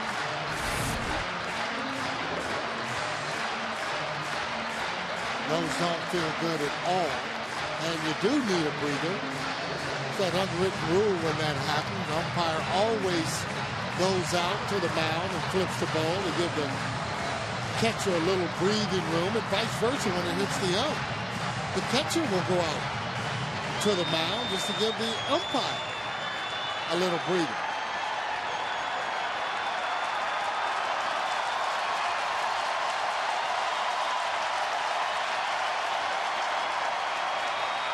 Good shot right there.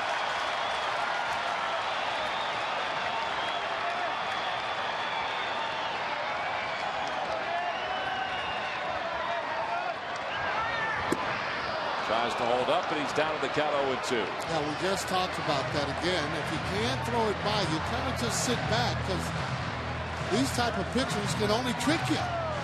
Not going to be able to consistently throw a fastball by you.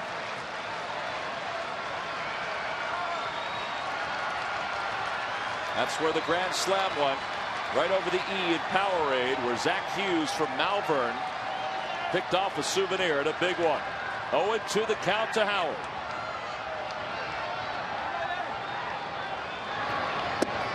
He lays off. Boy, the loan takes an awfully long time to deliver to the plate.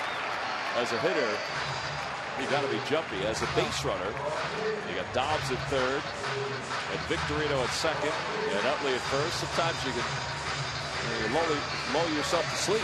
Good point on that. And hitters don't like pitchers taking a long time or being that deliberate. Well, again, for Howard, breaking ball, you want to be up, almost starting at you, if you will. Hit sharply, right side, bobbled by Hernandez. 2 runs are going to score. Look at the hustle by Victorino, and the Phillies have tacked on here in the bottom of the 6th inning. And another Washington error. And Matty Acta has seen this before. I'll say, gotta like the hustle of Victorino being able to score from second base. You never take anything for granted, and he did not. As you see, Hernandez making that error. Matty Acta, manager, looking on. Now he has this all the way. He just kind of looked up. Once he looks up, he goes to get the ball. It's too late. Victorino cruising by. Flying Hawaiian, doing his thing again. See that ball going right off the hill. No chance to get Victorino there at the plate. Well, he was just looking to see where Ryan Howard was, and he had plenty of time to throw him out. He didn't need to look until that ball was in his glove. And the Phillies will take it, a 3-run lead. Here's Ibanez. 1-0 the count.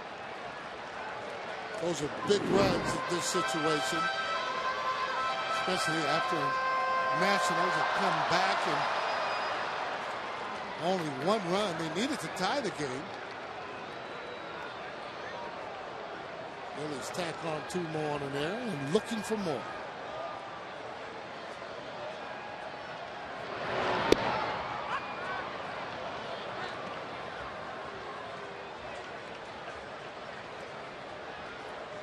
Ibanez 2 for 6 against Falone in his career.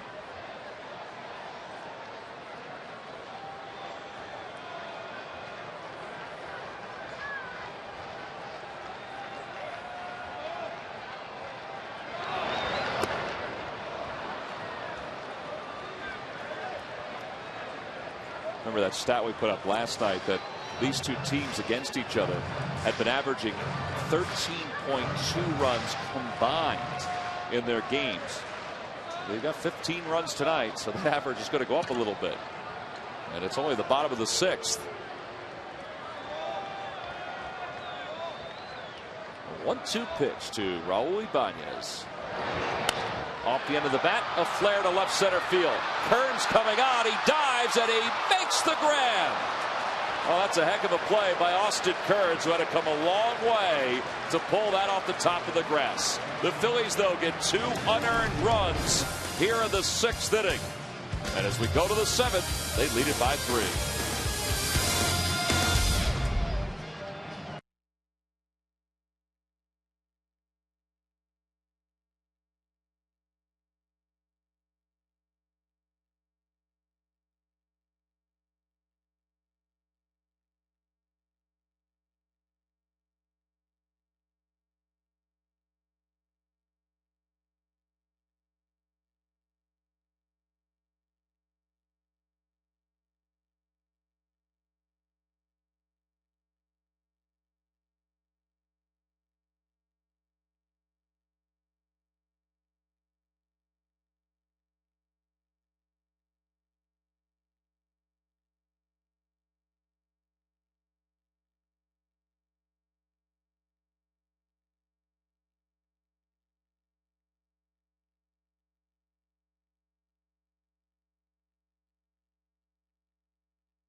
Well, you want an entertaining Saturday night at the ballpark? This game is nuts. You talk, it's got a little bit of everything. Good plays, bad plays, long balls. Ryan Howard's had a monster game. You see what the Nationals 6 through 9 hitters have done. They did a tremendous job off Cole Hamels, including the pinch hit home run by Ronnie Belliard out of the 9-hole. Back and forth, and now it's 9 outs out of the bullpen time, starting with Scott Air. Scott Air takes over for Cole, who won 6, allowed 8 hits, 6 runs. And the first batter that Scott faces is Nick Johnson. Johnson has a base hit tonight in 3 at-bats. See the numbers on Air. 21st game, no wins, a loss, a 3.18 ERA. And he's been good for the Phillies, particularly here at home. And it's 1 ball and 1 strike. Well, they like the matchups in this inning with Johnson left and Zimmerman right and Dunn left. So they're going to start out this way, and then the right-handed hitters come along. And Condrey was up earlier, and I think he's up again.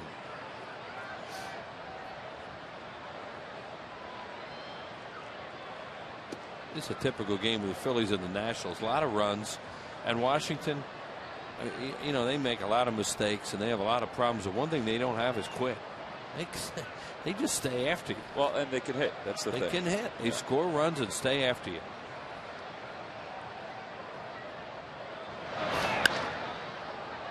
That'll go foul down the left field line. 2 balls and 2 strikes. You know, the way you beat them is obviously their pitching struggles, or they have a defensive misplay the way they just had in that inning when they were out of that inning.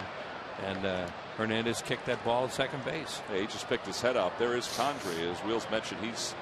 He was up and loosening and is again.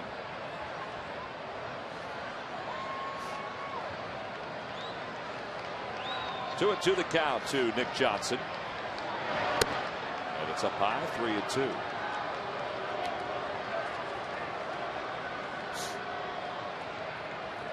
Ryan Zimmerman waits on deck.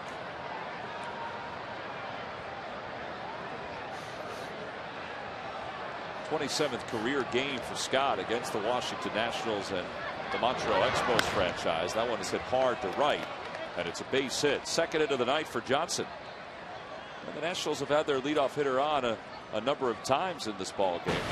These lucky fans are tonight's Citizens 7. They will each receive a prize pack courtesy of Citizens Bank. Citizens Bank with the most 7-day branches in the Philadelphia area. To find a branch near you, visit citizensbank.com. 6 out of 7 innings they've had the leadoff man on. 6 out of 7 innings that they've had the leadoff man on, and they've scored in 3 of those 6 innings. Well, the crowd of more than 45,000 on hand here at Citizens Bank Park, the 19th sellout of the year. Fastball for a strike, 0-1.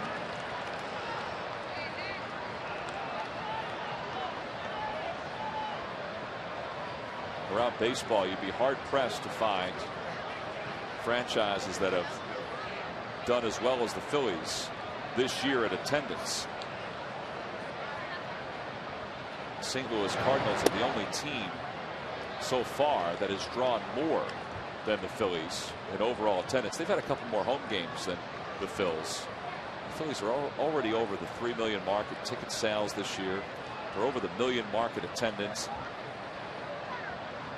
This place is a place to be each and every night during the baseball season. And it's 2-1 to Zimmerman. Charlie Manuel was asked today about, the Phillies defending their World Series championship, and he's been asked about this a lot since spring training got underway, and really in the offseason too, because there was a lot of talk about, will the Phillies go out and get another pitcher to take Brett Meyer's spot? Will they dip into their minor league system? 3-1 to Zimmerman. And Charlie, like everybody else in the Delaware Valley, he likes the makeup of this team, and he says, hey, we're there to go for it, and we're built to go for it here in 2009 to defend this title.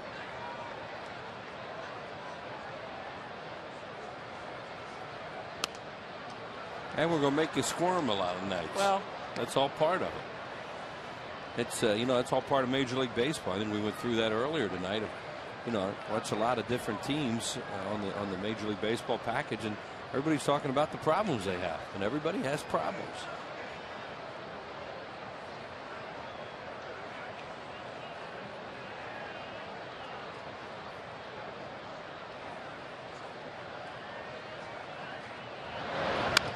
In the air to left, not deep.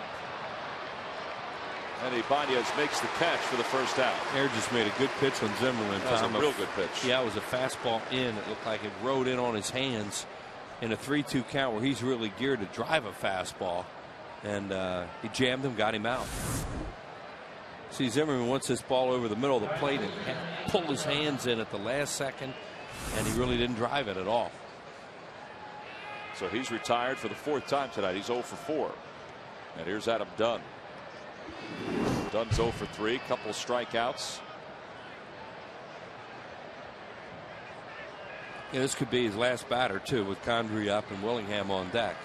They have sort of a short bench tonight. They have Guzman as a switch hitter, Bard a switch hitter, Harris as a left-handed hitter, and only 4 extra. They certainly used one of their extra men to good results tonight. Ronnie Belliard smoked that home run. Yeah, I don't know if, and Manny Acta wasn't sure either, if Guzman is even available. He's got a sore thumb. He's 7 for his last 41. But he may have to go to him at some point. Good breaking ball, and it's 1-1. I think Charlie Manuel thinks if he can get Dunn out here and then he goes Condrey to Willingham, that they'll stay with Willingham.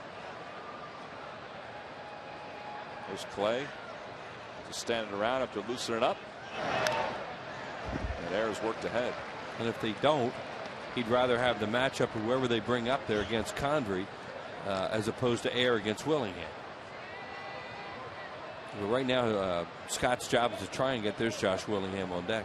Scott's job is to try and get Dunn out here.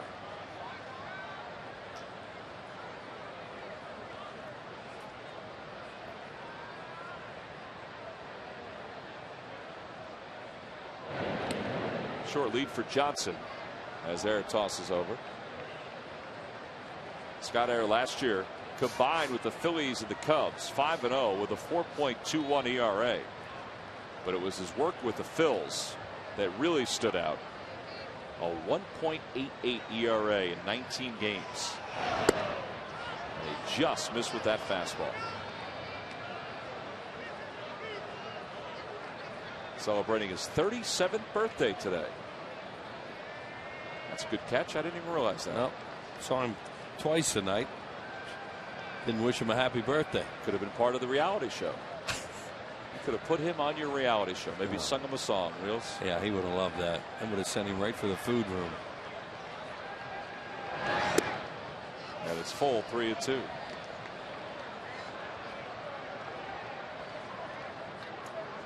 There's Willingham waiting on deck. Well, you wonder if he'll throw slider here, figuring this is his last batter. Try and get him to chase.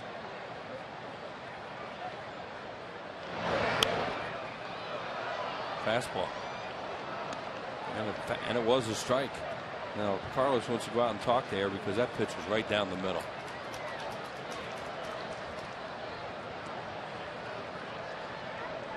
A reminder that this game will encore tonight at 10:30 on the Comcast network. And it'll be pretty entertaining again. Well, if you want to mark your DVR, you can mark it to about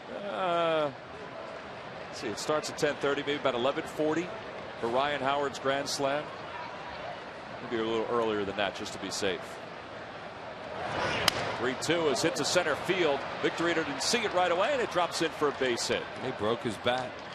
Made a good pitch to him there, and Dunn just so strong. He broke his bat, fought it off, base hit. Now we're probably going to have the pitching change we talked about. So 2 singles for the Nationals. Clay Condrey is loose and ready in the pen, and Charlie Manuel is loosening his legs as he walks out to the mound. And that is going to be it for Scott Air.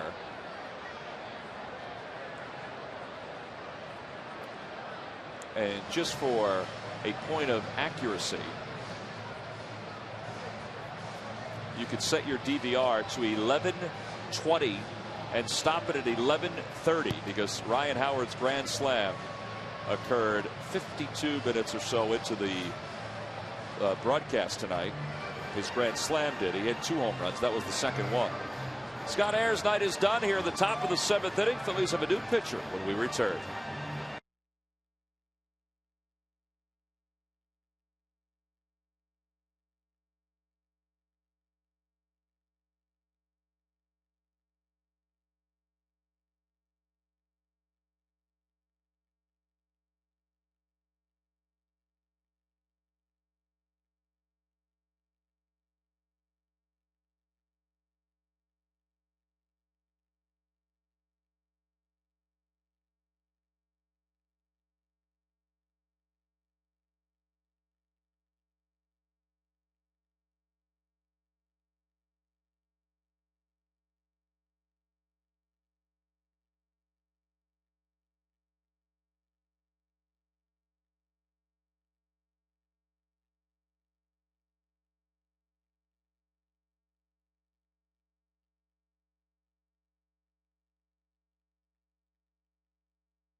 American League squads, and the Blue Jays series begins Tuesday, June 16th at 7:05. It's a 3-game set that culminates on Thursday the 18th. It's a Citizens Bank Business Person Special. For tickets, you can log on to Phillies.com. And Clay Condrey is the new pitcher for the Phillies here in the top of the 7th inning. Phillies hanging out to a 3-run lead. This is Clay's 25th appearance of the year. He's 4-0 with an ERA of 2. And he inherits Nick Johnson at second, Adam Dunn at first. Neither runner being held on. Not much speed on the bases right now for the Nationals. Willingham takes one for a strike. It's 0-1. One of the big successes for Clay this year is that he is throwing strikes with a good sinker. That's what he'd love to do here, is throw a sinker, get a double play ball, and get out of this. Willingham is 1 for 6 against him. And it's 1 ball and 1 strike. Just some notes on Condrey. You can see by his numbers that he's been successful, and you know that graphic right there is also an indication of how good he's been. Tied for 2nd in wins out of the bullpen in the National League, 6th in innings, and he's 10th in games.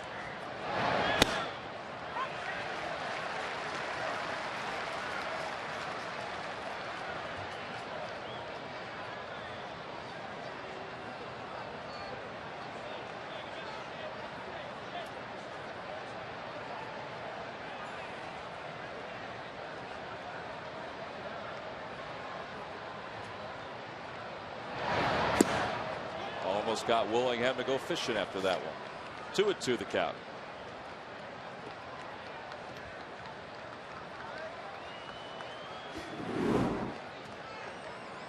Oh for 1 this year is Willingham against Clay.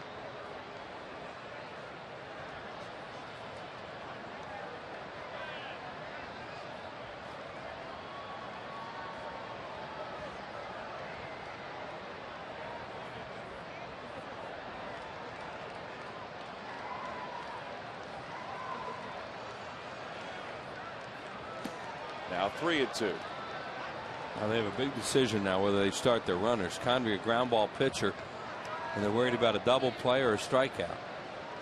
Double play, you know, and they're down by 3 runs, so they just may be cautious here and not run at all. Very little speed. Yeah. On the base paths for them. Well, all you're doing here, you're running to try and stay out of a ground ball double play and keep the inning alive. But if you're afraid about Willingham swinging through a pitch, then you're not going to run. And as I said, with with a 3-run game, they may just decide, hey, drop anchor. Willingham has grounded into 3 double plays this year at 106 at bats. Let's see what Manny Acta and Jim Riggleman, his bench coach, decide as Willingham digs in.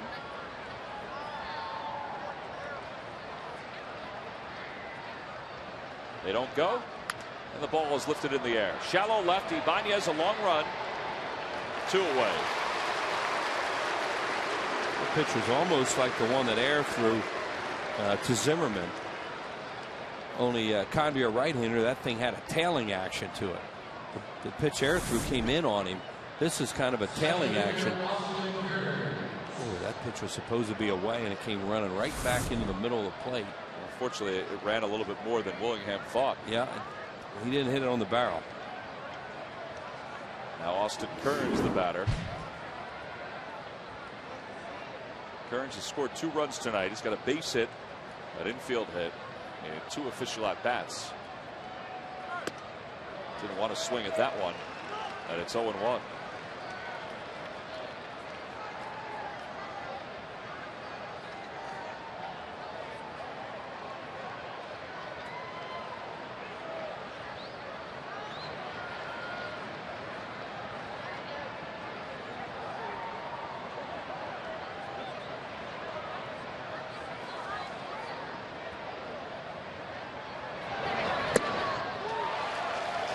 Blew that one right by him. He's living on the edge a little bit right now. There goes Carlos out again. These are high pitches, and they're not hitting them. Condrey does not want to have that ball up in that area because he's trying to throw sinkers here, and they're staying up. His ball has sunk so consistently all year. I mean, has had amazing movement on it. Yep, and those pitches are not moving the way that he wants them to. Ahead 0-2 with 2 runners on. He tried to throw a slider that Kearns just got a piece of.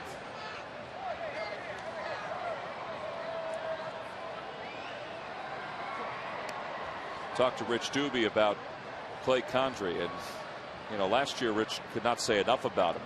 This year the accolades get even thicker, and that's a guy that'll bust some chops, Rich Doobie. Oof. But he is serious when he's talking about Condrey and how well he's done. And that one just missed. We tried to Greg Maddox him there. Throw that one, a fastball that comes back over the outside corner, freezes the hitter. Here it is, and it's a ball. It's outside. And it's probably high too, but it was a heck of an idea because he's not expecting that.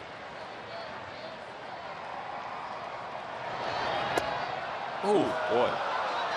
Now that one, everybody in the ballpark, including Charlie Emanuel, wanted. Well, for the bench, they know that's not high and that one's not low, and he called it inside. Well, maybe a hair where Carlos caught it. Yeah, you don't know.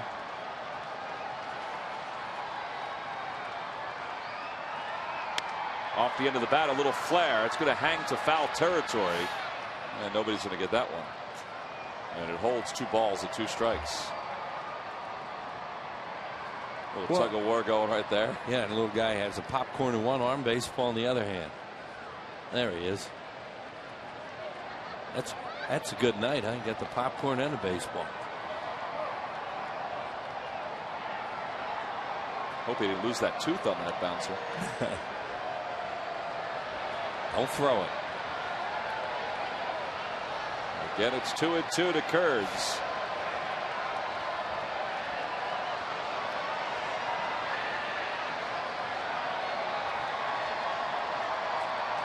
Got him. Slider, and Kearns swung through it. And Clay Condrey comes on and gets the only 2 batters he faces here in the top of the 7th inning. Phillies strand 2 Nationals base runners with the help of Scott Hare and Clay Condrey. Time to stretch here at Citizens Bank Park.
Time now for the Dodge Stump the Fans Trivia Quiz. Answer. Here we go, Wheels. Who are the only 3 shortstops in Major League history with 30 home runs and 30 stolen bases in the same season? All right, this is a guess. I just went over the teams. I went back. I thought Jimmy Rollins did it in 2007, so maybe it was that year. I already heard the buzzer. No. Well, Jimmy's right. How about Miguel Tejada and Hanley Ramirez? Those 2 are incorrect, Wheels. Not bad guesses, though. Barry Larkin and A-Rod. Barry Larkin? Yeah. He did it that year? Yeah. Good player. Yeah, but that was 2007. All right. Log back on to Phillies.com to find out if you. Now he's getting disgusted. No. Find out if you're the winner. Thanks for playing Dodge Stump the Fans. No, it doesn't mean they all did it in the same year. Oh, I thought it was all in the same season because I had A-Rod written down. I thought, well, no, he's a third baseman in 07. That's a good point. Well. Julian Tavares, the new pitcher for. That was a fun question. The Nationals here at the bottom of the 7th. Well, it also tells you that we're in this era of just some really talented shortstops offensively. I mean, think about the guys that aren't on that list that you could throw into the mix. You know, Nomar, Jeter. Well, I'm thinking guys like the guys I mentioned, Tejada. Yeah, Miguel Tejada had a chance to do something like that, and Hanley Ramirez will probably do it. Right. 1-1 the count to Worth, who's 0 for 3. You have to pay attention more, because I thought it said the same year.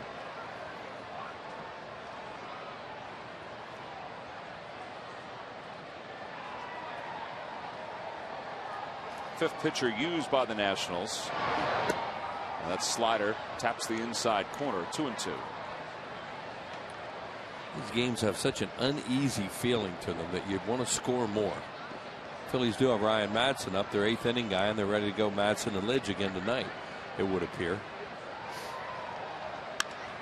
Worth to right field. It's deep. Dunn goes back. He's not going to get it. It's off the base of the wall, and Jason sprints to second, and he's there sliding. An opposite field double, his 10th of the year.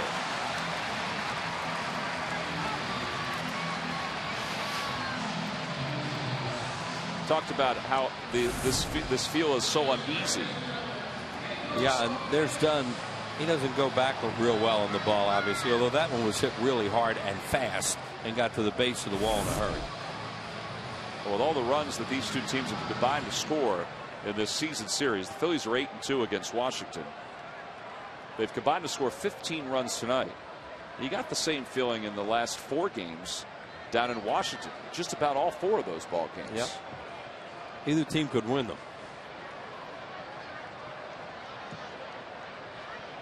Phillies have now scored 79 runs.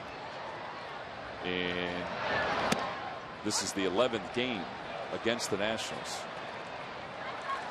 That's a lot of runs. And they don't want to be finished. They're averaging over 7 runs per game. Pedro has been peppering left side on groundouts all night. Well, this is one of those situations you want him to give himself up here. Even though you're at the bottom of the order, but you're going to pinch hit for the pitcher, you know that.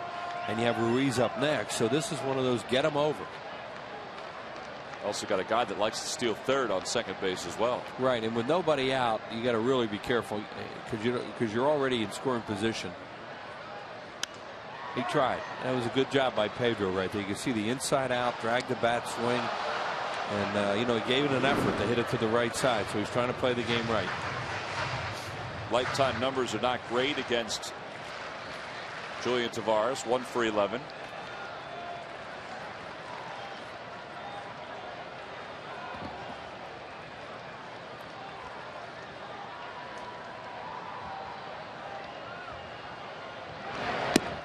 Tavares is a good guy to hit the ball too on the right side. If you can keep that shoulder in on those sliders, because he's already thrown the ball out in the outside part of the plate for you.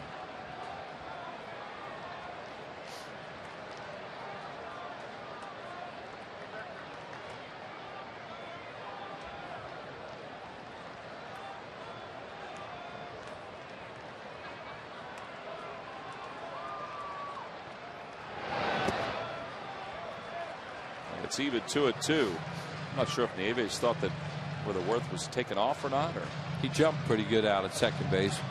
We're talking about, though, you know, when you're at second base with nobody out, you just can't take a chance on getting thrown out at third unless you just walk into there almost. You're always trying to give the guy a chance to get you over with nobody out. A little cue shot foul behind home plate, just below the Hall of Fame club.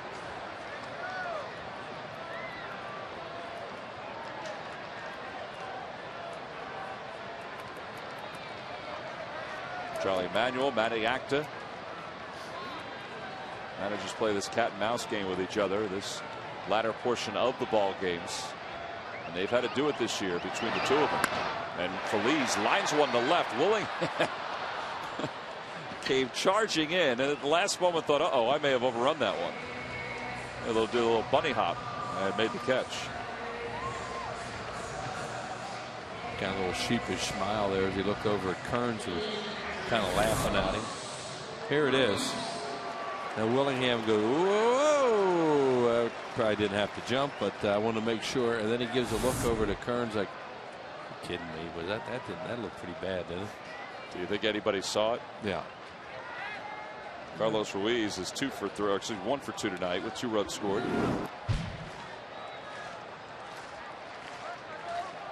Now what about Worth here? Yep, now's when you think about doing it. And Tavares knows that he keeps watching him.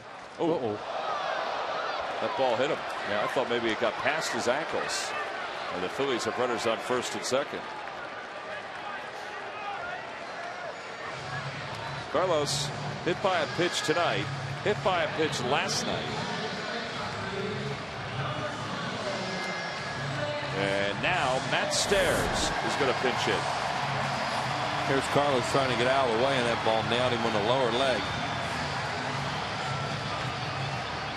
It was a slider, and when it started to break, it chased him.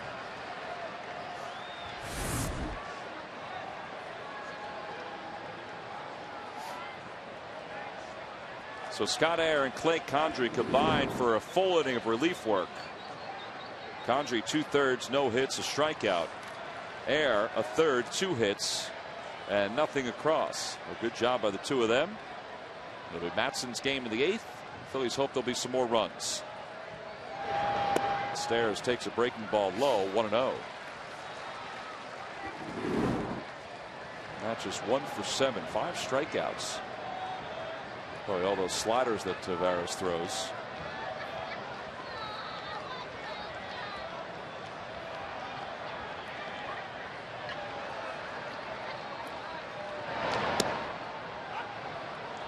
And it's 1-1. Now that was a changeup from Tavares. Yeah, this is not the kind of guy Matt Stairs eats alive because he doesn't throw real hard anymore. You know, Matt Stairs likes those right-handers that you can't throw it hard enough to him. And you're right, Tom. He probably mixes in a lot of sliders, changeups, sinkers. He's been worried about Worth since Worth got on second base. Well, it's a smart veteran pitcher. You know, you're not going to forget about him out there because Jason Worth's good at that. He'll watch a guy, and if he forgets about him, he's gone.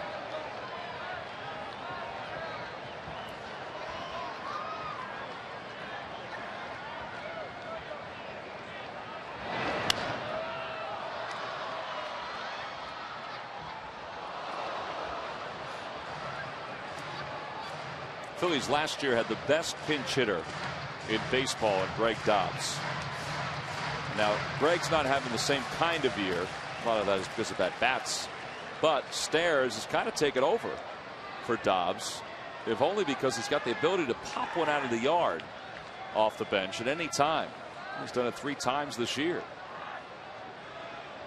And he's down on strikes in this at bat, so 2 away. And a changeup from Tavares. And back to the top of the order we go, and Maniacta may not allow Tavares to face Jimmy Rollins. Yeah, you see him tuck that changeup, see the fingers split. We talk about that all the time. When you see those fingers split, for the most part, that's going to be a changeup. Well, new pitcher for the Nationals here at the bottom of the 7th inning. Kip Wells will be the new guy in, with the Phillies leading it by 3.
Philadelphia in the regular season. It begins July 20th at 7:05 and winds down the 22nd of July at 1:05 with the Citizens Bank Business Person Special at a Modell's Kids Run the Bases. That's following the game. You can order your tickets now by logging on to Phillies.com. Be interesting to see where the Cubs sit in the National League Central when they come to town, because right now it's the Brewers and the Cardinals who are sitting atop the standings. Brewers are winning tonight against the Reds, and St. Louis is trailing the Giants. But the Cubs are 3.5 games or 3 games back right now as we speak. Kip Wells is the new pitcher for the Nationals, 19th game, and he's on to face Jimmy Rollins. Yeah, another right-hander, but Maniac obviously liked this matchup better than Tavares. 2 runners on base. Worth is on second. You see him in the bottom of your screen. He was taken off too, and then he stopped. Man, Carlos was going to follow him.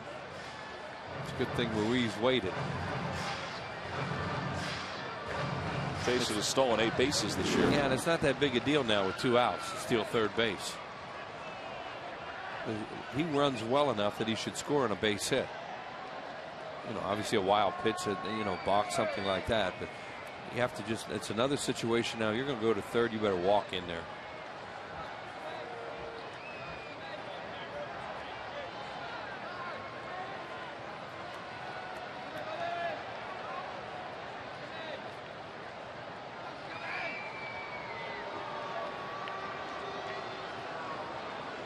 Saw Jimmy's numbers against Wells. As Will said, that's why Maniacta made this switch, because he likes the matchup. Just 1 for 19 against Kip Wells. There goes Worth. Ruiz follows. The throw by Nieves is not in time. And offline, double steal. 9th steal of the year for Worth. Number 2 for Carlos. And 2 runners in scoring position, and Jimmy was giving him a chance to steal too. Yeah, they did. They made it easily, and Jimmy Rollins saw him go. So you're right, Tom. He just took the pitch, and here they go. This is the point we're trying to make, that this can't even be close.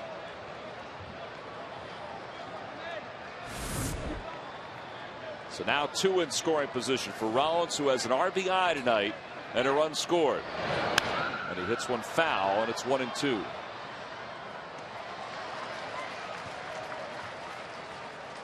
Jimmy was a little frustrated with his last at-bat, the pop out to shortstop. Well, he probably swung at a bad ball. First pitch, McDougal had gotten a little bit wild, and he chased that first pitch and popped up. McDougal was throwing in the mid-90s. Got a good arm. Wells throws in the low 90s. He can tap mid-90s every once in a while. And he throws at 96 there. Yeah, well, he threw in the mid-90s when he was a starter.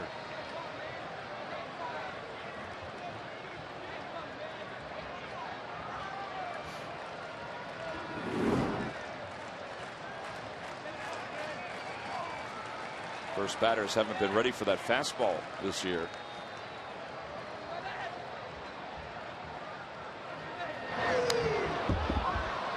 That is a tough pitch that he just fouled off. That's when they kid around, call something an emergency swing.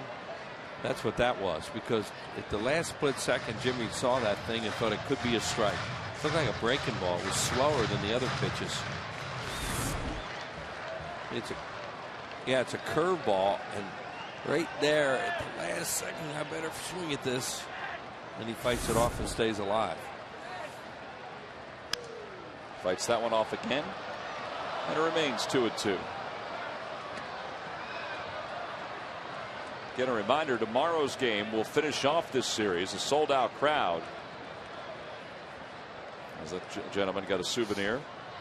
Jamie Moyer goes for career win number 250 against John Lannon.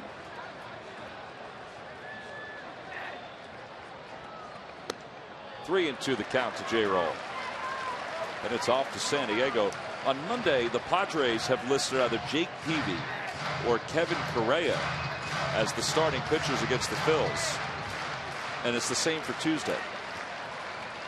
And Chris Young on Wednesday.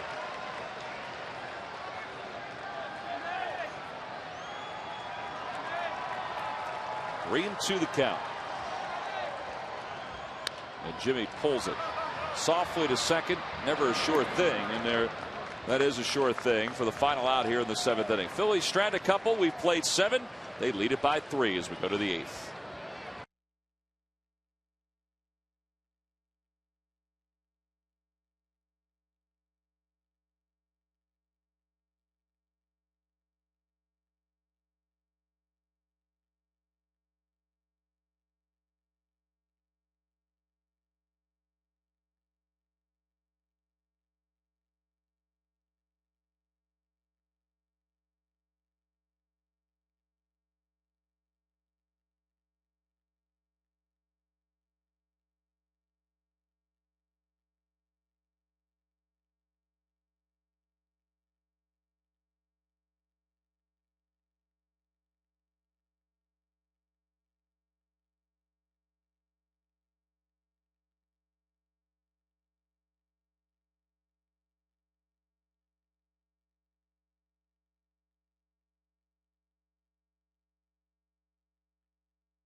McDonald's. Introducing McDonald's McCafe coffees. Try hot or cold iced mochas, lattes, and cappuccinos.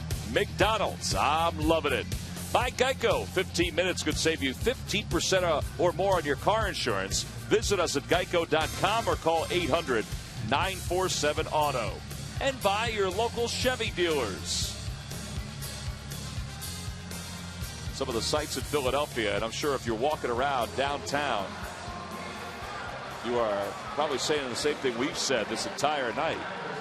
But it is a gorgeous night for baseball or anything else outside. And the Phillies hanging on to a 3-run lead. And Ryan Matson at his 24th ball game. Saw some of the members of the Philadelphia Force women's softball team dancing on the dugout with the Fanatic. It is a celebration of softball here at the ballpark tonight. A number of youth softball leagues and the players were parading around the warning track before the start of the game. Before all these runs and all these hits.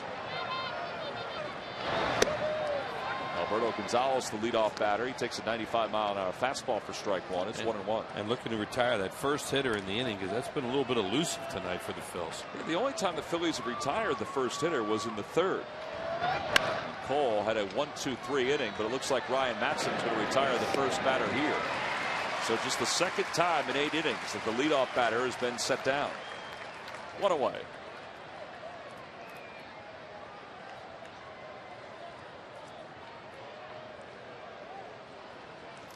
Phillies bullpen this year, 6th in the league in ERA at 3.74. 3rd in strikeouts, and Matson's a big reason why for that. Tied for 2nd in wins.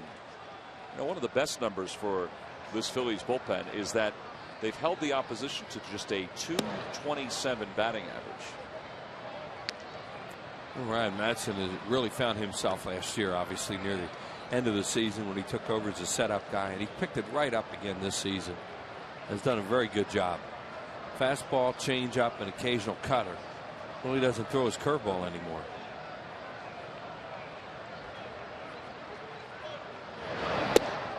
On the A base. As the count even, 1 ball and 1 strike. And a great difference in speed too between his fastball and his changeup, and it makes him effective to right and left handed hitters because they'll throw it to either one of them.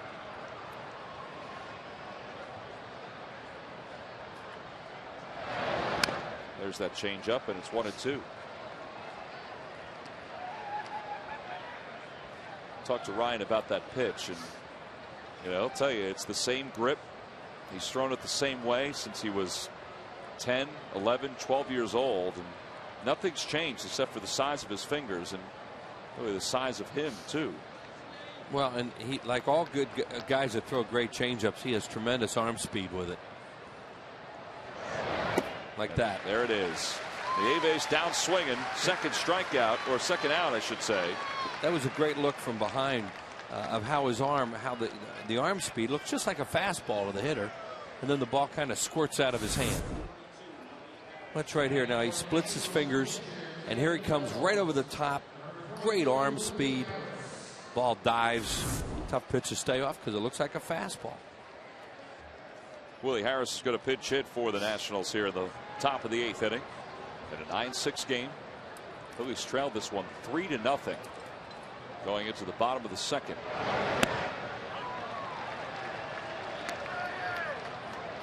Ryan Howard took care of that. Sure did. A solo home run and then a grand slam.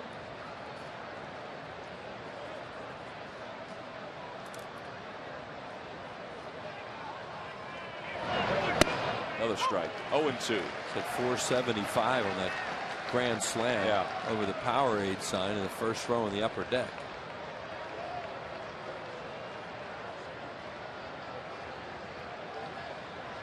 I was mentioning before, Wills, that you can mark different spots around this ballpark with home runs that he's hit, real long ones. That'd be like at the Vet when they used to have those bullseyes in the upper deck for Greg Luzinski's home runs.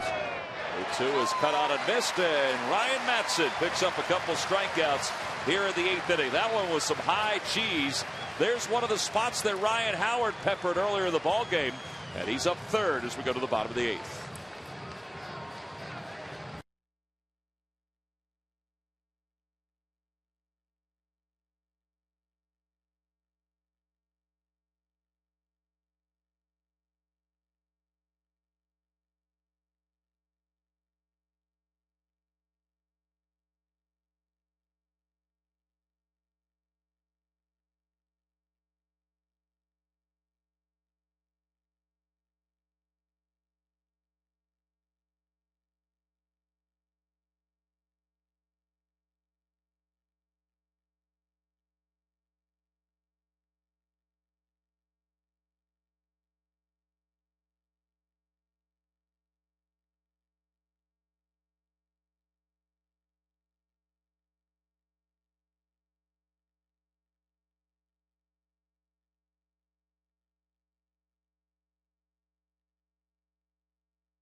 More than 45,000 settled in tonight to watch the Phillies and the Nationals and watch the Phillies try to win their second home series of the season.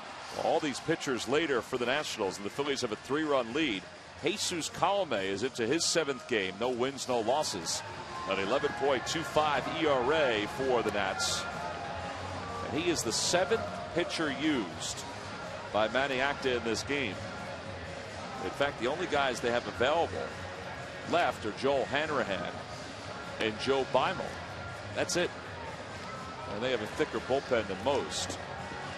And it'll be Victorino, Utley, and Ryan Howard, as Howard will get, at least up to this point, one more chance at his 3rd home run of the game.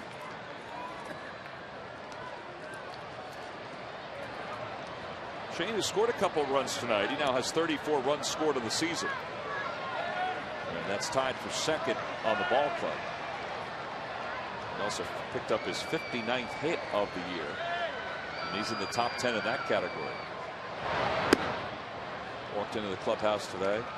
Sat down next to Shane. I said, a couple of 4-hit nights in a row, you're probably feeling pretty good about yourself. And he just smiled, and, you know, he's done a lot of things to try to adjust that swing, and it's paid off. And he lines one to right field. Dunn didn't read it, and it goes right out by him. All the way to the wall. Victorino's going to get at least 2. He's thinking 3. Nope, he's going to anchor Baker down at second base. 2 doubles for Victorino. Adam Dunn really struggles in the outfield. He played left field for a long time in Cincinnati. Probably be better off at first base, but you know, Nick Johnson has to play there, and he struggles with everything. You know, this is a line drive. Now he gets caught in between. Now he doesn't block it, and it gets by him. It just hit him over his head, hit him under him. You know, he didn't touch it. It almost probably has to be a double. No, they've scored a single and an error. And looking at the replay, I mean, he didn't touch it, but he really should have gotten in front of that. He should block it, yeah, but he didn't. So runner in scoring position for Utley. Ball goes right on by Chase. The base thought it was a dead ball. Here comes Victorino. The tag doesn't matter. Now the home plate umpire, Brian Knight, says that it did hit Chase. And Chase is saying, nuh-uh. I want to know if Knight thought Victorino was safe or not. Well, he was out. I thought he might have tagged him high. He may have. That definitely would, you know, I mean, he had pointed immediately that it was a hit batter. Or pretty close to that. It didn't take him that long. Here it is. Now see, does it hit him?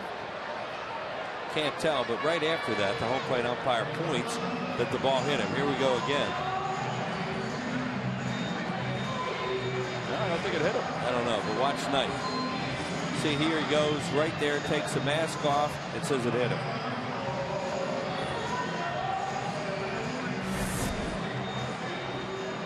So it's the 11th time this year Chase has been hit by a pitch. But he's aboard now for Ryan Howard.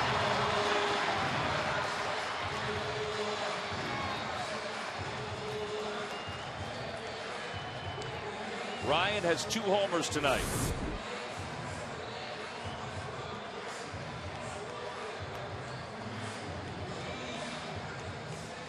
Does change direction. You know, did it hit him on the toe? Or it hit a divot where his foot was in the box. I don't know. No, I really didn't think it hit him, but. And he's gotten that toe hit a couple times. Yeah.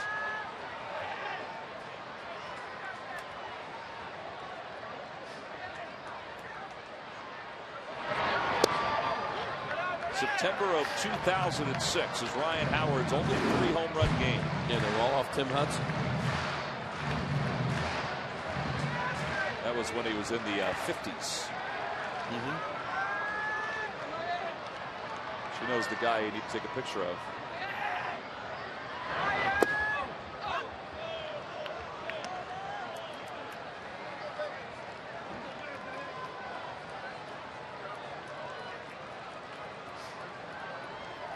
The Mets have lost today. The Braves have lost today. A win for the Phillies. They lead the division by a half a game.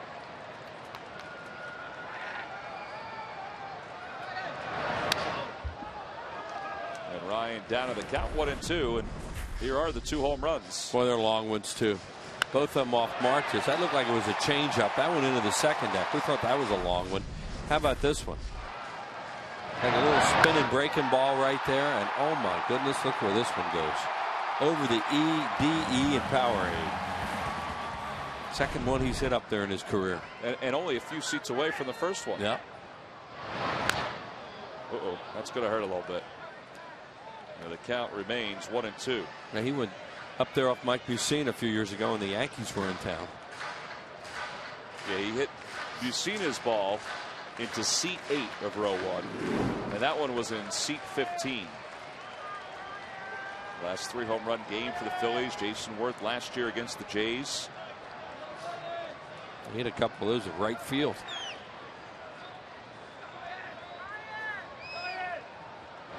And Ryan's down on strikes. So 1 away here at the bottom of the 8th inning.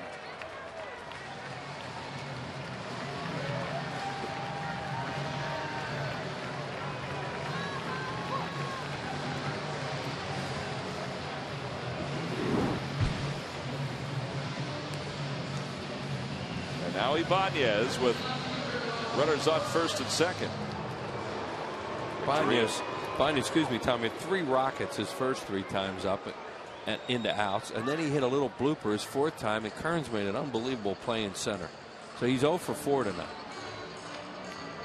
That's a hard 0 for 4 he has. It's the first time this season that I can remember where in one stand, whether it be a road trip or a home stand, he's had 2 offers. Right. And he has a chance to not have one here. He's also got a chance to pick up another RBI. Leads the league with 46.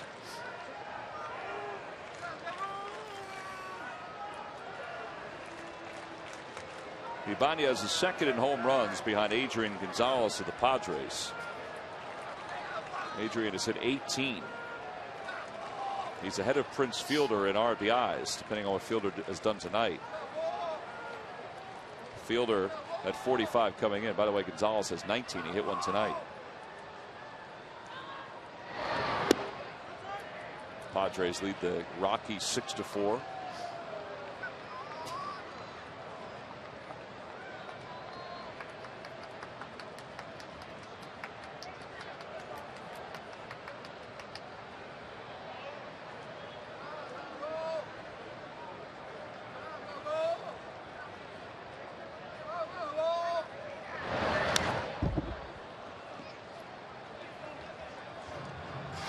This guy doesn't get cheated. He's fun to watch. That was a rip city on a 1-0 pitch.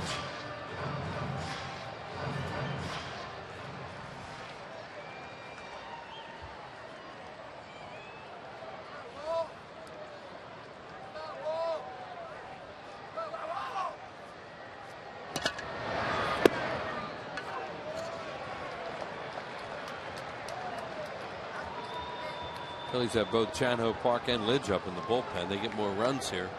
There's Park. This is still a save situation. They can break it open a little bit more. Looks like Park will get some work. If not, Lidge have a chance to save the game.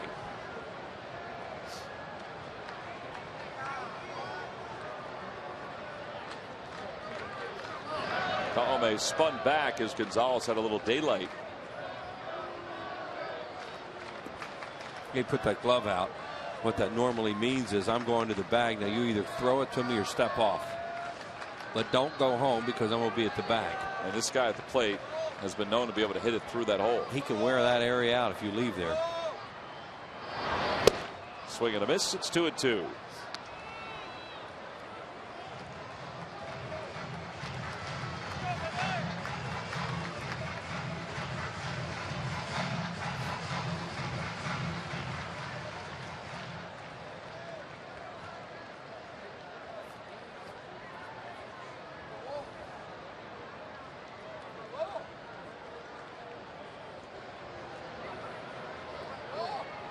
There goes Victorino, and the pitch is swung on and missed. Utley follows. And a double steal puts runners on second and third. 8th stolen base for Victorino. 4th for Chase. And Ibanez down swinging for the second out.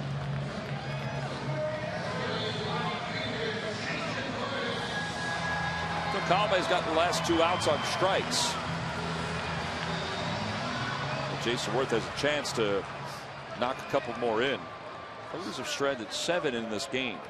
Yeah, they left a lot on last time with 13. 13.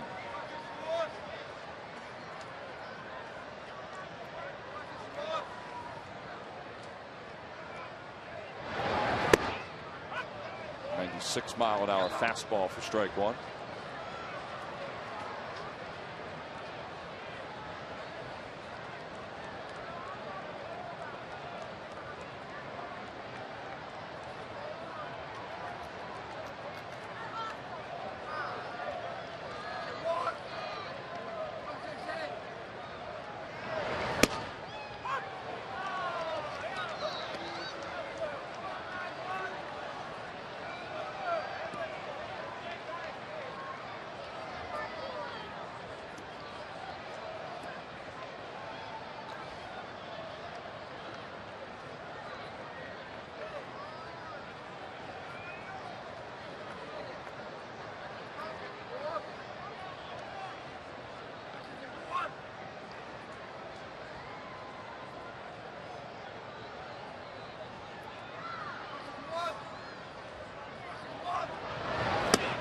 on the outside corner. 3 straight strikeouts for Jesus Colome, and Jason Worth doesn't think so as he tosses everything aside. Brad Lidge should be coming into the ball game to face the top of the order for the Nats.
Romero fared in his rehab appearance with the Lehigh Valley Iron Pigs, and all the latest coverage and reaction to the Sixers hiring of Eddie Jordan.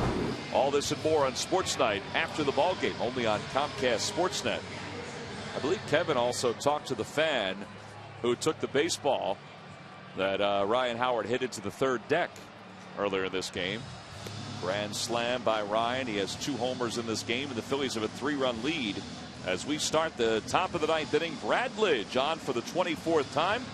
Picked up his 10th save last night and worked a 1-2-3 top of the 9th inning. You have to figure the only way those fans thought they were going to get a baseball up there tonight would be if some player threw it up there to him. And if a player threw it up there, that's still a pretty good toss. Yeah, pretty good toss. They wouldn't think that someone was going to hit one up there, that's for sure. That's where the ball landed. Yeah, right up, right over the.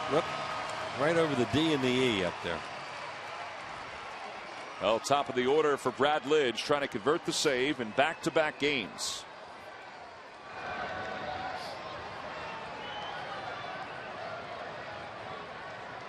And Hernandez takes a slider low. It's 1-0. Anderson Hernandez tonight is 1 for 3. He's reached base twice.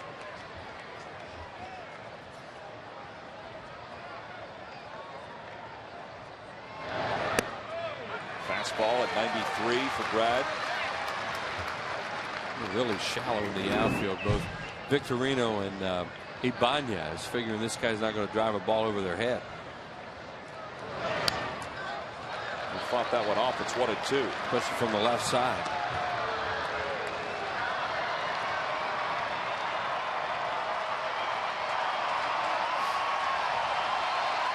Lidge showed a lot of emotion last night when he got Nick Johnson looking on strikes to finish the game.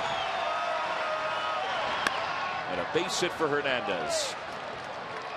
Anderson Hernandez with his 2nd hit of the ball game, and it's his 15th against the Phillies this year. Now, Brad's got some wiggle room here, but there's no doubt that he understands the offense of ability of this Nationals team. I think he also wants to try to get back-to-back clean saves just to keep building on what he did last night. Took a couple pretty good pitches to Hernandez, then he got that slider a little bit up there. Adam Dunn waiting in the hole. And a fastball to Johnson in there for strike 1. Not that real worried about Hernandez at first base. Ryan Howard's kind of playing behind him a little bit, just slapping at the glove, trying to keep him a little bit close, but more or less taking the hole away.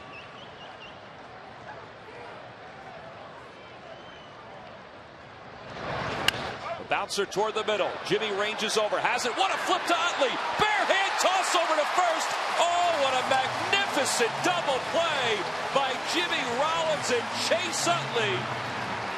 And Brad Lidge is 2/3 of the way toward an easy inning. That was sweet. He doesn't throw many ground ball double plays. I guess that's the second one this year. This looked like it might have eyes when Nick Johnson hit it. Oh, he barehands it too. What a great play. Jimmy flips it to Chase Utley, who barehands it. And then flips over to first base. Here's another look at it. Look at this. Wow. And they got him by a good measure over at first base. Well, Nick doesn't run that well. But that thing looked like it had a chance to squirt through. That's a difference time in a 3-run lead, too, that you brought up. Wiggle room. You don't have to play in double play depth. They were back pretty far there, so Jimmy was able to get to that. If they're in double play depth, that ball is going to trickle through probably. Well, those two have turned a lot of double plays in their career, so it seems like each knows the capabilities of the other. And now it's 0-2. Mind you, a little bit of that double play to end this, not end the season, but the next to the last game of the season last year that Jimmy started with Chase. And it was against this guy, Ryan Zimmerman. 2 outs, 0-2 to Zimmerman, who's 0 for 4 tonight. Make it 0 for 5. He swings and misses at a slider, and Brad Lidge has back-to-back saves as the Phillies have won a series here at home for the second time this year against the Washington Nationals. Brad Lidge faces 3 batters here in the top of the 9th inning.